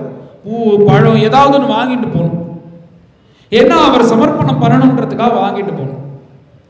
இவர் எப்படி பண்றாருன்னா, இப்ப சாதாரணமா இருக்கக்கூடிய பகவானை போய் பார்க்கணும்னாலே வெறுங்கையோட போகக்கூடாதுன்னா, அப்பேற்பட்ட வைகுண்டவாசி இவரை பார்க்கறதுக்காக இங்க வந்தபோது இவர் எப்படி பூஜை பண்ணணும்? இவர் என்ன பண்றாருன்னா, தேச கால விபாகம். இது பூஜைன்றது பலவிதமா இருக்கு. அந்த காலத்துக்கும் அந்த தேசத்துக்கும் ஏத்த மாதிரி பண்ணணும். அதை அறிந்து கொண்டு இவர் என்ன பண்றாருன்னா, இப்ப பகவானுக்கு நம்ம பூஜை பண்ணணும். பகவான் எதை சாப்பிடுறார்? நீ கொடுக்குற பால் பாயசத்தையா சாப்பிடுறார்? நீ வந்து ஒரு 2 பால் பாயசம் 100 லிட்டர் பால் பாயசம் பண்ணினேன் இன்னைக்கு நைவேத்தியம் அப்படின்னு 4 பேர்கிட்ட சொன்னேன்னா, 100 லிட்டர் பண்ணினார்ப்பா, 100 லிட்டர் பண்ணா பெருமையா பேசுவாங்க. பகவானை பொறுத்தவரை 100 லிட்டர் பண்ணதை சாப்பிடல அவர். 100 லிட்டர் பண்ண உடனே பகவான் என்ன, எனக்கு 50 உனக்கு 50 நான் 50 லிட்டர் எடுத்துன்னு போறேன்னா கேட்கிறார். ஹனுமாருக்கு 108 வடமாலையை சாத்திட்டு ஹனுமார் என்ன 54 எனக்கு 50-50 பங்கு கேட்கிறாரு. என்ன நீ என்ன பண்ற? நீ கொடுக்குற அந்த நைவேத்தியம் பண்ணணும்ன்ற அந்த எண்ணம் இருக்குல்ல, அந்த எண்ணத்தை தான் பகவான் சாப்பிடுற. அந்த எண்ணம் எப்படி இருந்தாலும் சரி, 10 வடை செஞ்சாலும் சந்தோஷம்தான், 100 வடை செஞ்சாலும் சந்தோஷம்தான். அது அவளுடைய ஆசையை பொறுத்து இருக்கு. அதனால பகவான் பொருளை சாப்பிடவே இல்லை, எண்ணத்தை தானே சாப்பிடுறாரு. இவர் என்ன நினைக்கிறாருன்னா, இப்ப எண்ணமா இருக்கக்கூடிய தன் மனசை கொடுக்கணும்னு முடிவு பண்ணிட்டார். அதுதானே உயர்ந்தது உலகத்துல. என்ன எதை வேணாலும் கொடுத்துடலாம், பணத்தை கூட கொடுத்துடலாம், பணம் தான் உயர்ந்தது. ஆனா மனசை கொடுக்க முடியுமா? ஏன்னா இந்த மனசு தானே வந்து எல்லாத்தையும் பிடிச்சி பாச பந்தங்களோட இழுக்கிறது. இந்த மனசு எத்தனை பங்கு பிரிச்சுக்கிறது. நம்ம மனசு மனைவி கொஞ்சம் எடுத்துக்கிறா, குழந்தைகள் கொஞ்சம் எடுக்கிறா, நம்ம வண்டி கார் கொஞ்சம் எடுத்துக்கிறது, நம்ம பணம் கொஞ்சம் எடுத்துக்கிறது, நம்ம குழந்தைகள் கொஞ்சம் எடுத்துக்கிறா, இதர ஜனங்கள் எடுத்துக்கிறா, அப்புறம் சினிமா, இத்தனையும் மனசுக்கு இடம் கொடுக்க வேண்டியிருக்கு. இத்தனை விஷயங்களுக்கும் அந்த மனச பகவான்கிட்ட கொடுக்கறது தானே உயர்ந்தது. தேயோ நாராயண சதான்னு அந்த மனசை கொடுக்கணும்னு தீர்மானம் பண்ணிட்டார். சாதாரணமா இருக்கக்கூடிய மனசா வருது. வித்ருஷ்ணாமதி நம்மள மாதிரி உள்ளதா? எதை பார்த்தாலும் இவ்வளோ இருக்கும், நாளைக்கு ஏகாதசி சாப்பிடக்கூடாது அப்படின்னு ஒருத்தர் ரொம்ப திருதியா இருக்கார். திடீர்னு பார்த்தா அங்கேருந்து போறவர் என்ன பண்றாருன்னா, நான் இப்பதான் வந்து சுட சுட சுட சுட வெங்காய பக்கோடா போட்டேன், கொண்டு வந்து கொடுத்து சாப்பிடுங்க சுவாமி, எவ்வளவு நாள் தான் ஏகாதசி இருக்கிறது அப்படின்னா, கொஞ்சம் சப்பளம் தின்னுடும். நம்ம மனசனுடைய இது இவ்வளவுதான். சப்பலான்னு நம்ம மனுஷனுடைய புத்தி இவ்வளவுதான். இப்படி பீஷ்மர் இருக்காரா அப்படின்னா, அப்படியா இருந்தார் அவர். 325 வருஷம் வாழறார். அப்படி ஒரு பிரம்மச்சரியத்தோட இருக்கார். எந்த பெண் பார்த்தும் எந்த விகாரம் இல்லாம பரிசுத்தமான இருக்கக்கூடிய மனச பகவான் திருவடியில கொண்டு வைக்கிறார். இதிமதிஹி உபகல்பிதா வித்ருஷ்ணாமதிஹி அப்படி கொடுத்து, என்ன பகவான் இதுதானே சாப்பிடுறார். அப்பேற்பட்ட உன்னுடைய திருவடியில என்னுடைய மனசை கொண்டு வைக்கிறேன் அப்படின்னு முதல் ஸ்லோகத்தை சொல்லி, இரண்டாவது ஸ்லோகத்துல திரிபுவன கமனம் தமாலவர்ணம் ரவிகர கௌரவராம்பரம் ததானி, பகவான் இப்படி அந்த மகாபாரத யுத்தத்துல தேர் ஓட்டின்னு வராரா, அந்த அழக வர்ணிக்கிறான். ஏன்னா இந்த கௌரவ பட்சத்துல இருக்கிறவாளுக்கு ஒரு லாட்ரி சீட் அடிச்சது. என்ன பாண்டவ பட்சத்துல இருக்கிறவாள்லாம் இந்த துரியோதனன் துஷாசனன் இந்த மாதிரி இருக்கிற பாவிகளை பார்த்துட்டே காலமாறான். ஆனா கௌரவ பட்சத்துல சண்டை போடுறவாருக்கெல்லாம் ஒரு லாட்ரி சீட் அடிச்சது என்னன்னா, கிருஷ்ணனை பார்த்துட்டே உயிரை விடுறான். இப்படி சண்டை போடுவா, உயிர் போகும்போது கிருஷ்ணனை பார்த்துருவான். கிருஷ்ணரை பார்க்கும்போது என்ன அந்த வழி தெரியுமா, இது தெரியுமா, அவளுக்கு அப்படி ஒரு யோகம். அப்படி பகவான் வராரா, அப்படி தேர் ஓட்டின் வரும்போது பார்த்தா அவருடைய சரீரம் எப்படி இருக்குன்னா, நீருண்ட மேகம் போல கருப்பா, அந்த மழை வருதுன்னா மேகம் எப்படி இருக்கும் கருப்பா, அந்த அந்த கலர்ல இருக்காலாம் பகவானுடைய சரீரம். இந்த இப்ப நீலம் போட்டடிக்கிறார், அந்த நீலம் கிடையாது, நீலம் இது ஸ்கை ப்ளூ கிடையாது. அவருடைய சரீர கலர் என்னன்னா நீருண்ட மேகம், சாதாரண மேகம் கிடையாது. ஆகாச கலர்ல தான் இப்ப கலர் எல்லாம் போடுறா, அது கிடையாது, ப்ளூ கிடையாது. அந்த மேகம் எல்லாம் கருத்து போய் மழை பெய்யும் போது ஒரு கருப்பு இருக்கும் பார்த்தீங்களா மேகத்துல, அந்த கலர் தான் பகவான் உடம்புல இருக்கும். அந்த கருப்பா இருக்கக்கூடிய அந்த சரீரத்தில், அதனாலதான் கிருஷ்ணன் பேர். கிருஷ்ணன் அப்படின்னு பகவானுக்கு ஏன் பேருன்னா, அந்த கிருஷ்ணன் இப்ப கோபாலன்னு பேர். கோபாலனை தமிழாக்கம் பண்ணணும்னா கோணார். யாரா கோணார்னு பேர் வச்சுக்கிறாரோ, யாராவது மூர்த்தி கோணார், அப்புறம் ராஜேந்திரன் கோணார்னு வச்சுப்பான். கோணார்னு பற்றி யார் பேர் வச்சுப்பாலோ, ஆனா எல்லாம் கோபாலன்னு வச்சுக்கிறோம். ஏன்னா பகவானுக்குள்ள பேரா இருக்கிறதுனால கோபாலன்னு வச்சுக்கிறோம். கோபாலன்னு தமிழாக்கம் பண்ணணும்னா கோணார். அதே கிருஷ்ணனை நீ தமிழாக்கம் பண்ணணும்னா என்னன்னா கருப்பன்னு பேர். கிருஷ்ணன்னா கருப்பன், ஏன்னா அவர் கருப்பா இருக்கிறதுனால அவருக்கு கருப்பன்னு பேர். அப்படி அந்த சரீரத்தோட மஞ்ச பட்டாடை கட்டிட்டு இருக்காராம். அப்படி ஒரு அழகான மஞ்ச பட்டாடை. அது எப்படி இருக்குன்னா, நீரண்ட மேகத்துல மின்னல் கோணா எப்படி இருக்கும், பார்க்கறதுக்கு எவ்வளவு அழகா இருக்கும், அந்த மாதிரி இருக்கான் அந்த வஸ்திரம். அப்படி அந்த செக்கு செக்குன்னு அந்த ரதத்தை ஓட்டின் வர அழக பார்த்து, வப்புரலகுல ஆவృత ஆனனாப்ஜம், ஏ விஜயசகே அப்படின்னு கூப்பிட்டு, அவர் யாதவரா இருக்கிறதுனால ராஜ்யம் கிடையாது, கிரீடம் கிடையாது அவளுக்கு. ஏன்னா ராஜாவா இருக்கிறவங்க தான் கிரீடம் உண்டு. கிருஷ்ணர் கொண்டதான் போட்டு இருப்பார், அதுல மயில் பீலி வச்சுட்டு இருப்பார். அவருடைய கேசம் எப்படின்னா அப்படியே தலையிலேந்து இறங்கி புஜம் பரியந்தம் அப்படி தொங்குறதா, அது அப்படி அந்த காத்துல இப்படி முன்னாடி பின்னாடி போயிட்டு வர அழக பார்த்து ரசிச்சுட்டே இருந்தேனே, அந்த காட்சியை எனக்கு காமிக்கணும் அப்படின்னு வேண்டிக்கிறேன். ரெண்டாவது ஸ்லோகத்துல அடுத்தது என்னன்னா, இப்படியே பண்ணிட்டே இருக்கும்போது தேர் ஓட்டிகிட்டே போகும்போது அவருக்கும் வேர்க்கிறதாம் கிருஷ்ணருக்கும்.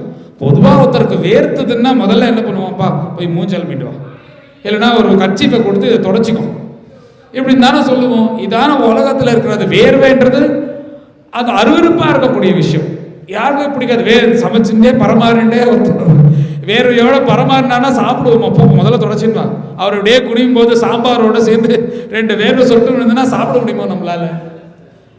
இப்படி இருக்கிற இந்த வேர்வைன்றது அருவிருப்பா இருக்கக்கூடியது. ஆனா பகவானுக்கு எப்படி இருக்குன்னா, அந்த வேர்வையே அழகா இருக்கு. முத்தங்கி சாத்தினது போல இருக்கு நெத்தியில. இந்த காட்சி எனக்கு காமிக்கணும்னு இந்த 3வது ஸ்லோகத்துல சொல்லி, அதுக்கப்புறம் இன்னொரு ஆழ்மையான ஒரு ஸ்லோகம், சபதி சகிவச்சமோ நிஷம்ய மத்தியே. இவர் என்ன பண்றாருன்னா, இவர் வந்து ரதத்தை ஓடின்னு வர்றார். இவர் சொல்லிட்டார், நான் ஆயுதம் எடுக்க மாட்டேன். உடனே அர்ஜுனன், நீ தான் ரதத்தை ஓடின்னு வரணும்னு உடனே சரின்ட்டேன்.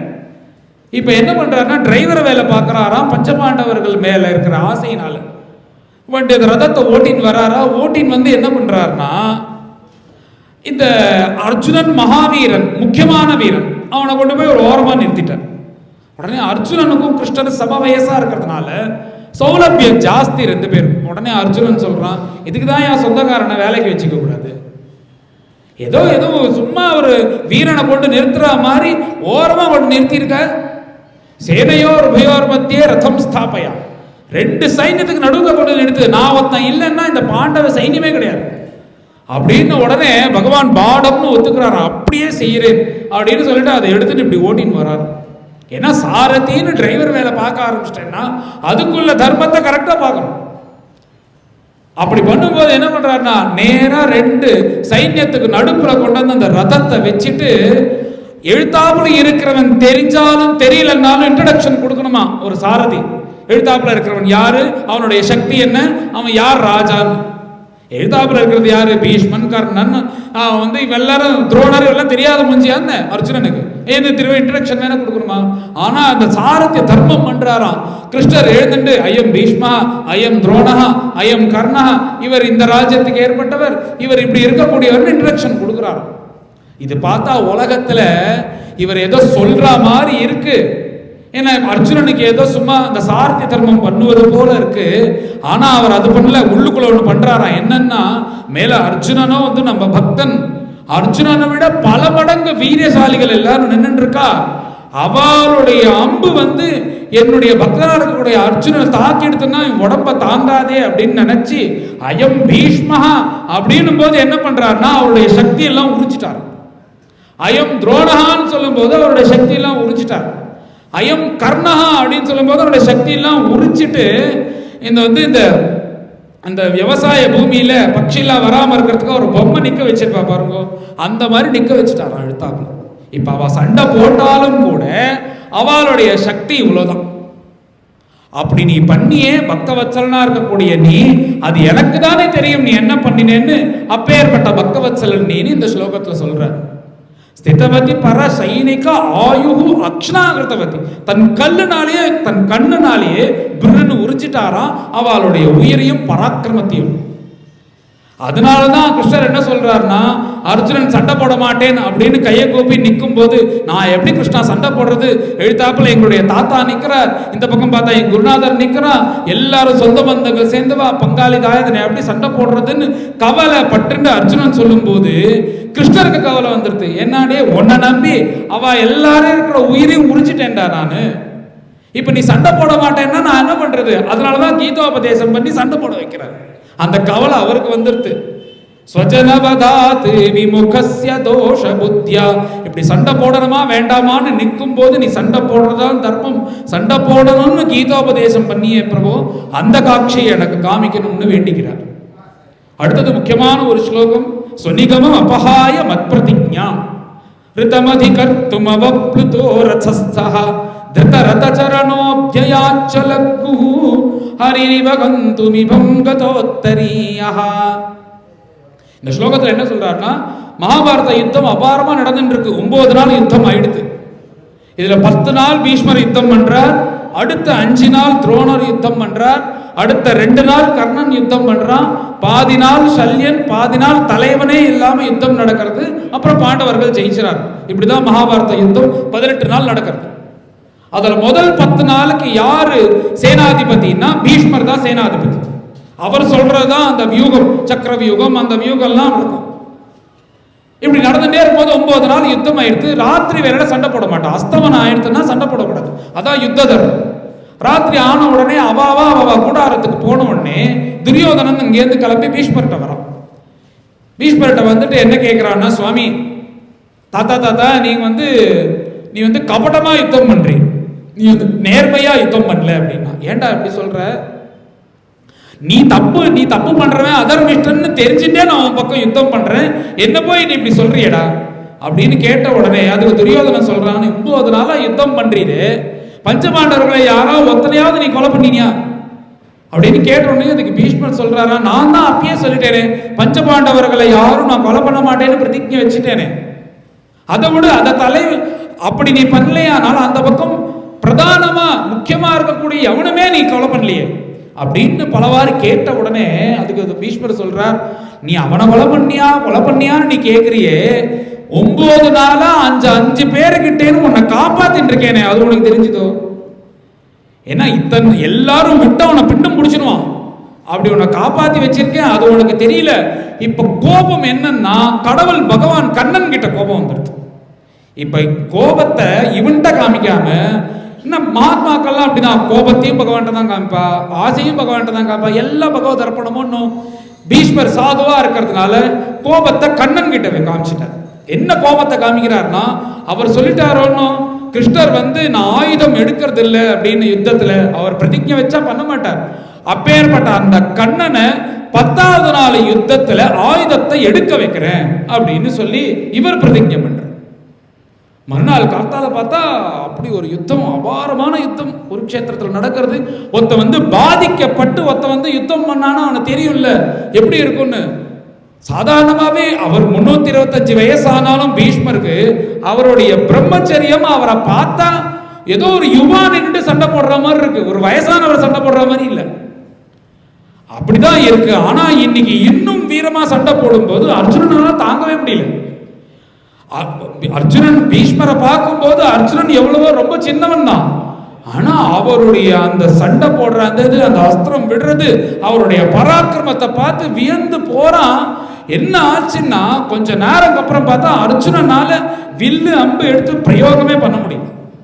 இப்படி கிருஷ்ணர் திரும்பி பார்க்கிறார், இந்த முள்ளமன்றியில முள்ளெல்லாம் இருக்கும் பாருங்க உடம்பு முழுக்க, அந்த மாதிரி அர்ஜுனனுடைய உடம்பு முழுக்க வில்லம்பு அம்பு இருக்கு.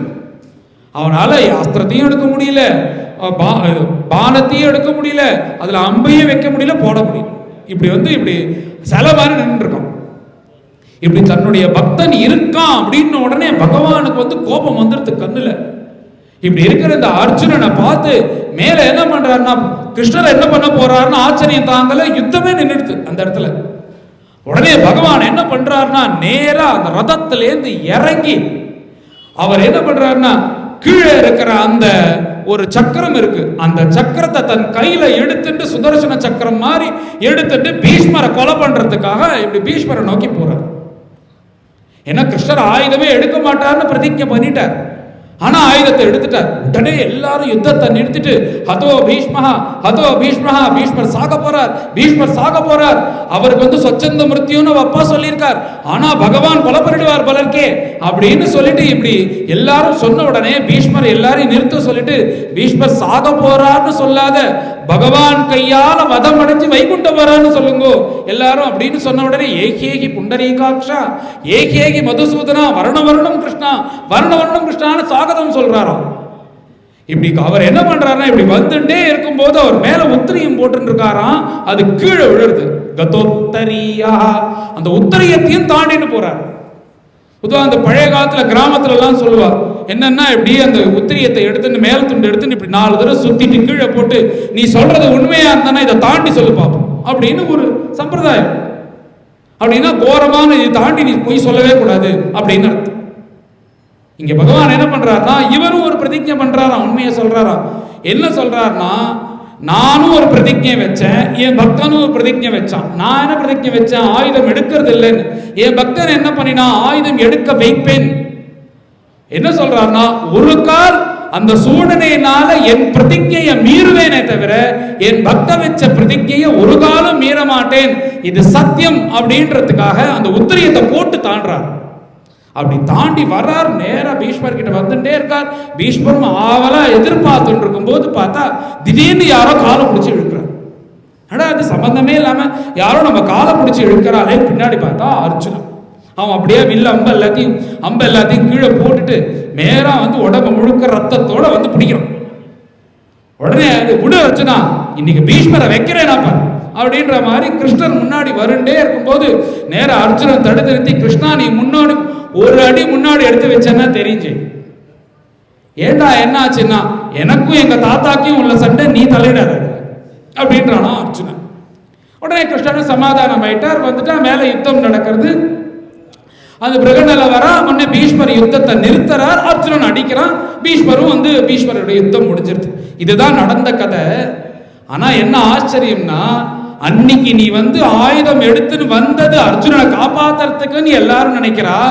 ஆனா அது உண்மை கிடையாது, நான் பிரதிஜை வச்சதுனாலதான் வந்தேன்னு எனக்கு மாத்திரம் தான் தெரியும் கிருஷ்ணா அப்படின்னு பீஷ்மர் இப்ப சொல்றாரு. அப்பேற்பட்ட பக்தவத்சலன் இந்த மாதிரி பலவாறு சொல்லி கடைசியா என்ன சொல்றாருன்னா, எனக்கு நீ எனக்கு ஒரு காட்சி மாத்திரம் நீ எப்போ பார்த்தாலும் கொடுத்துட்டே இருக்கும்.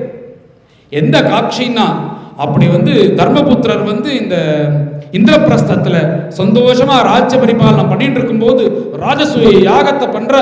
ராஜசூய யாகம் முடிஞ்சோடனே அக்ர பூஜை அப்படின்றது ஒன்று பண்ணணும். அது யாருக்கு பண்ணலாம் அப்படின்னு பார்க்கும்போது எல்லாரும் சேர்ந்து கிருஷ்ணருக்கு பண்ணலாம் அப்படின்னு சொன்ன உடனே, கிருஷ்ணர் என்னை விட பெரியவாள்லாம் இருக்காளே, எனக்கு பண்ணணுமா அப்படின்னு கேட்ட உடனே, இல்லை கிருஷ்ணா நீ தான் இதை வாங்கிக்கணும் அப்படின்னு உடனே கிருஷ்ணரை கூப்பிட்டு மங்கள ஸ்நானங்கள்லாம் பண்ணி வச்சு அத்தனை வஸ்திரத்தையும் கொடுத்து கட்டிக்க சொல்லி உயர்ந்த கந்தங்கள்லாம் உடம்பு முழுக்க பூசி விட்டு சந்தனத்தை பூசி விட்டு ஆகாரம்லாம் பண்ணி வச்சு அப்புறம் நல்ல அழகா கொண்டையை போட்டு அதுல மயில் பீரை சொருகி கஸ்தூரி திலக்கம் இட்டு கண்ணுல மையெல்லாம் இட்டு உடம்பு முழுக்க ஆபரணத்தை போட்டு இப்படி சிம்மாசனத்துல உட்காத்தி வைக்கிறாளாம். அப்படி என்ன பண்றாருன்னா, ஒரு காலை கீழே போட்டு மற்றொரு காலை தூக்கி வச்சுட்டு ஒரு தாம்பூலத்தை போட்டுட்டு மந்தஹாசத்தோட அந்த கிருஷ்ணர் உட்காந்துருக்காரா. அந்த அழகை பார்த்து எல்லாரும் சொக்கி போயிட்டாங்க. என்னடா ஒரு அழகு இது, இந்த உலகத்துல இல்லாத அழகா இருக்கேன். எல்லாரும் என்ன நினைக்கிறான்னா, பொதுவா அழகுன்றது ஜெகத் சிருஷ்டின்றது யாரு, பிரம்மதேவன் தானே பண்றான். அவர் என்ன பண்ணுவார்னா, அழகுன்றது ஒரு டப்பால இருக்கு, ஒரு சக்கரை மாதிரி இருக்குன்னு வச்சுக்கோங்க. நம்ம பொதுவாக என்ன பண்ணுறோம், சக்கரை காஃபி ஒவ்வொருத்தரும் ஒவ்வொரு மாதிரி குடிப்பா. ஒருத்தர் ஸ்ட்ராங்காக குடிப்பா, ஒருத்தர் சர்க்கரையே இல்லாமல் குடிப்பா, ஒருத்தர் டபுள் ஸ்ட்ராங்கோட டபுள் சர்க்கரையோட குடிப்பா. இப்படி ஒவ்வொருத்தருக்கும் வேணுங்கிற மாதிரி சக்கரை போட்டுக்கிறாள்னோ, அந்த மாதிரி இந்த பிரம்மதேவன் என்ன பண்ணார்னா, அழகுன்ற ஒரு டப்பா வச்சுட்டு இருக்கார் தன்கிட்ட. அதை திறந்து ஒவ்வொருத்தனுக்கும், இந்தா இவனுக்கு 1/2 ஸ்பூனு, இவனுக்கு 1/4 ஸ்பூனு, இவனுக்கு 10 மில்லி, இவனுக்கு 5 மில்லி, இவனுக்கு தெளிச்சா போதும் போ அப்படின்ற மாதிரி ஒவ்வொருத்தருக்கு போட்டு விட்றலாம். அதான் பார்த்தா சில பேர் பார்த்தா அப்படியே 1 ஸ்பூன் அப்படியே பார்த்தோன்னா அழகா இருக்கா. சில பேருக்கு இப்படி தெளிச்சு விட்டுருப்பாரு, 5 கிராம் கூட இருக்காது, அதான் அவளை பார்த்தா அசிங்கமா இருக்கும். இந்த மாதிரி தெளிச்சு விடுறாருன்னு இப்ப இந்த உலகத்துல இருக்கிற எல்லாருக்கும் என்ன தோன்றதுன்னா, அந்த அழகுன்ற டப்பாவே ஸ்டாக் ஆயிடுது, அவுட் ஆஃப் ஸ்டாக் ஆயிடுது. அதை கொண்டு கிருஷ்ணனுடைய தலையில கொட்டிட்டா மாதிரி இருக்கு. அத்தனை அழகும் கிருஷ்ணன் கிட்ட இருக்குன்ற மாதிரி எல்லாருக்கும் தோன்றது. அப்படி ஒரு ரூபத்துல நீ சிம்மாசனத்துல உட்காண்டிருந்தியே, அந்த ரூபந்தான் எனக்கு வேணும், அது எப்பயுமே என் மனசுல இருக்கணும் கிருஷ்ணா அப்படின்னு பலவாறு ஸ்தோத்திரம் பண்றார். அவருக்கு அவர் அப்பா ஒரு அனுகிரகம் பண்ணியிருக்கார். இப்படி நீ பிரம்மச்சாரியா இருக்கும்போது, பிரம்மச்சரியத்தோட நீ இருக்கியோன்னு, அதனால நான் உனக்கு ஒரு வரம் தரேன். நீ எப்போ சாகணும்னு நினைக்கிறையோ அப்பதான் நீ சாகும், அது வழி உனக்கு மரணம் வராது அப்படின்ன உடனே, அதனாலதான் அவர் காத்துட்டு இருக்கார். நீங்க இப்ப கதைக்கு எல்லாரும் இருக்கும், ஆத்துக்கு போயாச்சு, 10 நாளுக்கு அப்புறம் இருந்துட்டு இருக்கா. உடனே என்னென்ன 90 வயசு ஆகிடுதே, என்னன்னா இல்லை 95 வயசு ஆகட்டும், ஒரு புண்ணிய காலம் வருது, சூரியகிரகண புண்ணிய காலம், அப்பதான் காலமாலாம் நினைச்சிட்டு இருக்கேன்னு யாரோ ஒருத்தர் சொல்ல முடியுமோ? இப்ப போறோம், ராத்திரி படுத்துட்டு காத்தால எழுந்தாதான் நிச்சயம். அப்படிதான் இருக்கு எல்லாருக்கும். ஆனா பீஷ்மருக்கு ஒரு அனுகிரகம் இருக்கிறதுனால, அதனாலதான் அவர் உத்தராயண காலம் வரட்டும்னு காத்துட்டு இருக்கார். இப்படி படுத்துட்டு இருக்கும்போது அந்த காலமும் வந்துருத்து. நேரா என்ன பண்ணணும்னா, அப்பேற்பட்ட அந்த பீஷ்மரை பார்க்கணும்னு 30 கோடி தேவர்கள், அங்க இருக்கிற அத்தனை மகரிஷிகள் எல்லாரும் சூழ்ந்து நிக்கிறாளாம் அந்த குருக்ஷேத்திரத்துல. உடனே இப்படி தர்மத்தெல்லாம் உபதேசம் பண்ணின பீஷ்மர் இப்படி கிருஷ்ணரை பார்த்துட்டே கண்ணை மூடுறார். அவர் உடம்புலேருந்து ஒரு தேஜஸ் அப்படியே கிளம்பி நேரா கிருஷ்ணரோட போய் ஐக்கியமாயிடுது. பீஷ்மருடைய சரீரம் கீழ் விழுந்தது. அந்த சரீரத்துக்கு பண்ண வேண்டியது எல்லாத்தையும் அந்த சடங்குகள்லாம் அந்த தர்மபுத்திராதிகள் பண்ணி, திரும்ப பகவான இந்த விஷ்ணு சகஸ்ரநாம அர்ச்சனத்தை வச்சு அர்ச்சனை பண்ணி கிருஷ்ணரை ஸ்தோத்திரம் பண்ணிட்டு, திரும்ப கொஞ்ச நாள் கிருஷ்ணர் தர்மபுத்திரரோட சேர்ந்துட்டு ராஜ்யத்துல இருக்கார் அப்படின்றது இந்த பீஷ்மருடைய சரித்திரம். பொதுவா மகான்களுடைய சரித்திரம் கேட்க கேட்க என்ன ஆகும்னா, நம்ம மனசுல ஒரு எப்பேற்பட்ட ஒரு தர்மம், இதெல்லாம் நம்ம அனுஷ்டானம் பண்ணுன்ற ஒரு தீரம் வரும். இப்படி அவர் இருந்தார்ல, நாம ஏதாவது கொஞ்சமாவது பண்ணணும், நம்ம அட்லீஸ்ட் காத்தால சீக்கிரமாவது எழுதுவோம், இல்லை ஏதோ பூஜை எல்லாம் பண்ணணும், அதையாவது பண்ணுவோம் அப்படின்ற ஒரு உணர்வு கொடுக்கக்கூடிய சரித்திரம் தான் இந்த மகாத்மாக்களுடைய சரித்திரம். அதை கேட்க கேட்க, பொதுவாக மகான்களுடைய சரித்திரம்லாம் கேட்க கேட்க என்ன ஆச்சரியம்னா, நம்ம குடும்பத்துல நம்மளுக்கு என்னென்னலாம் வேணும்னு ஆசைப்படமோ அது கதவை தட்டின்னு வருமா. நான் பெரியவாள்லாம் அதான் சொல்லுவேன். ஏன்னா அவ எதுவுமே வேண்டாம் வேண்டாம் வேண்டான்னு கடவுள்கிட்ட போனதுனால, பொதுவா இந்த உலகமே எப்படின்னா, நீ வேணும் வேணும் பணம் வேணும் பணம் வேணும் பணம் வேணும்னு உட்காந்துருந்தேன்னா பணம் வரவே வராது. வரும், ஏதோ உனக்கு தான் வரும். நீ மாத்திரம் உன் கடமையை செஞ்சுட்டு பணத்தை ரொம்ப எதிர்பார்க்காம இருந்தேன்னா நீ நினைச்சதை விட பல மடங்கு வரும். இது அவளுடைய அனுபவத்திலே அவளுக்கு தெரிஞ்சிருக்கு. பணம் பணம் பணம் பணம்னு அலையறதை விட இதுதான் நியத்தி. அதனால மகாத்மாக்கள்லாம் எப்படின்னா எதுலையுமே ஆசை இல்லாம பகவான் ஆசை வச்சதுனால இத்தனை லௌகீகமா இருக்கிற அத்தனை விஷயமும் அவ வீட்டை தேடி போகும். அவ்வாறு அவளுடைய சரித்திரம் யாரெல்லாம் கேட்கிறார்களோ அவர்களுக்கும் இந்த பாக்கியமானது கிடைக்கும்ன்றதுதான் இதனுடைய பலஸ்ருதி. கோபிகா ஜீவன ஸ்மரணம்.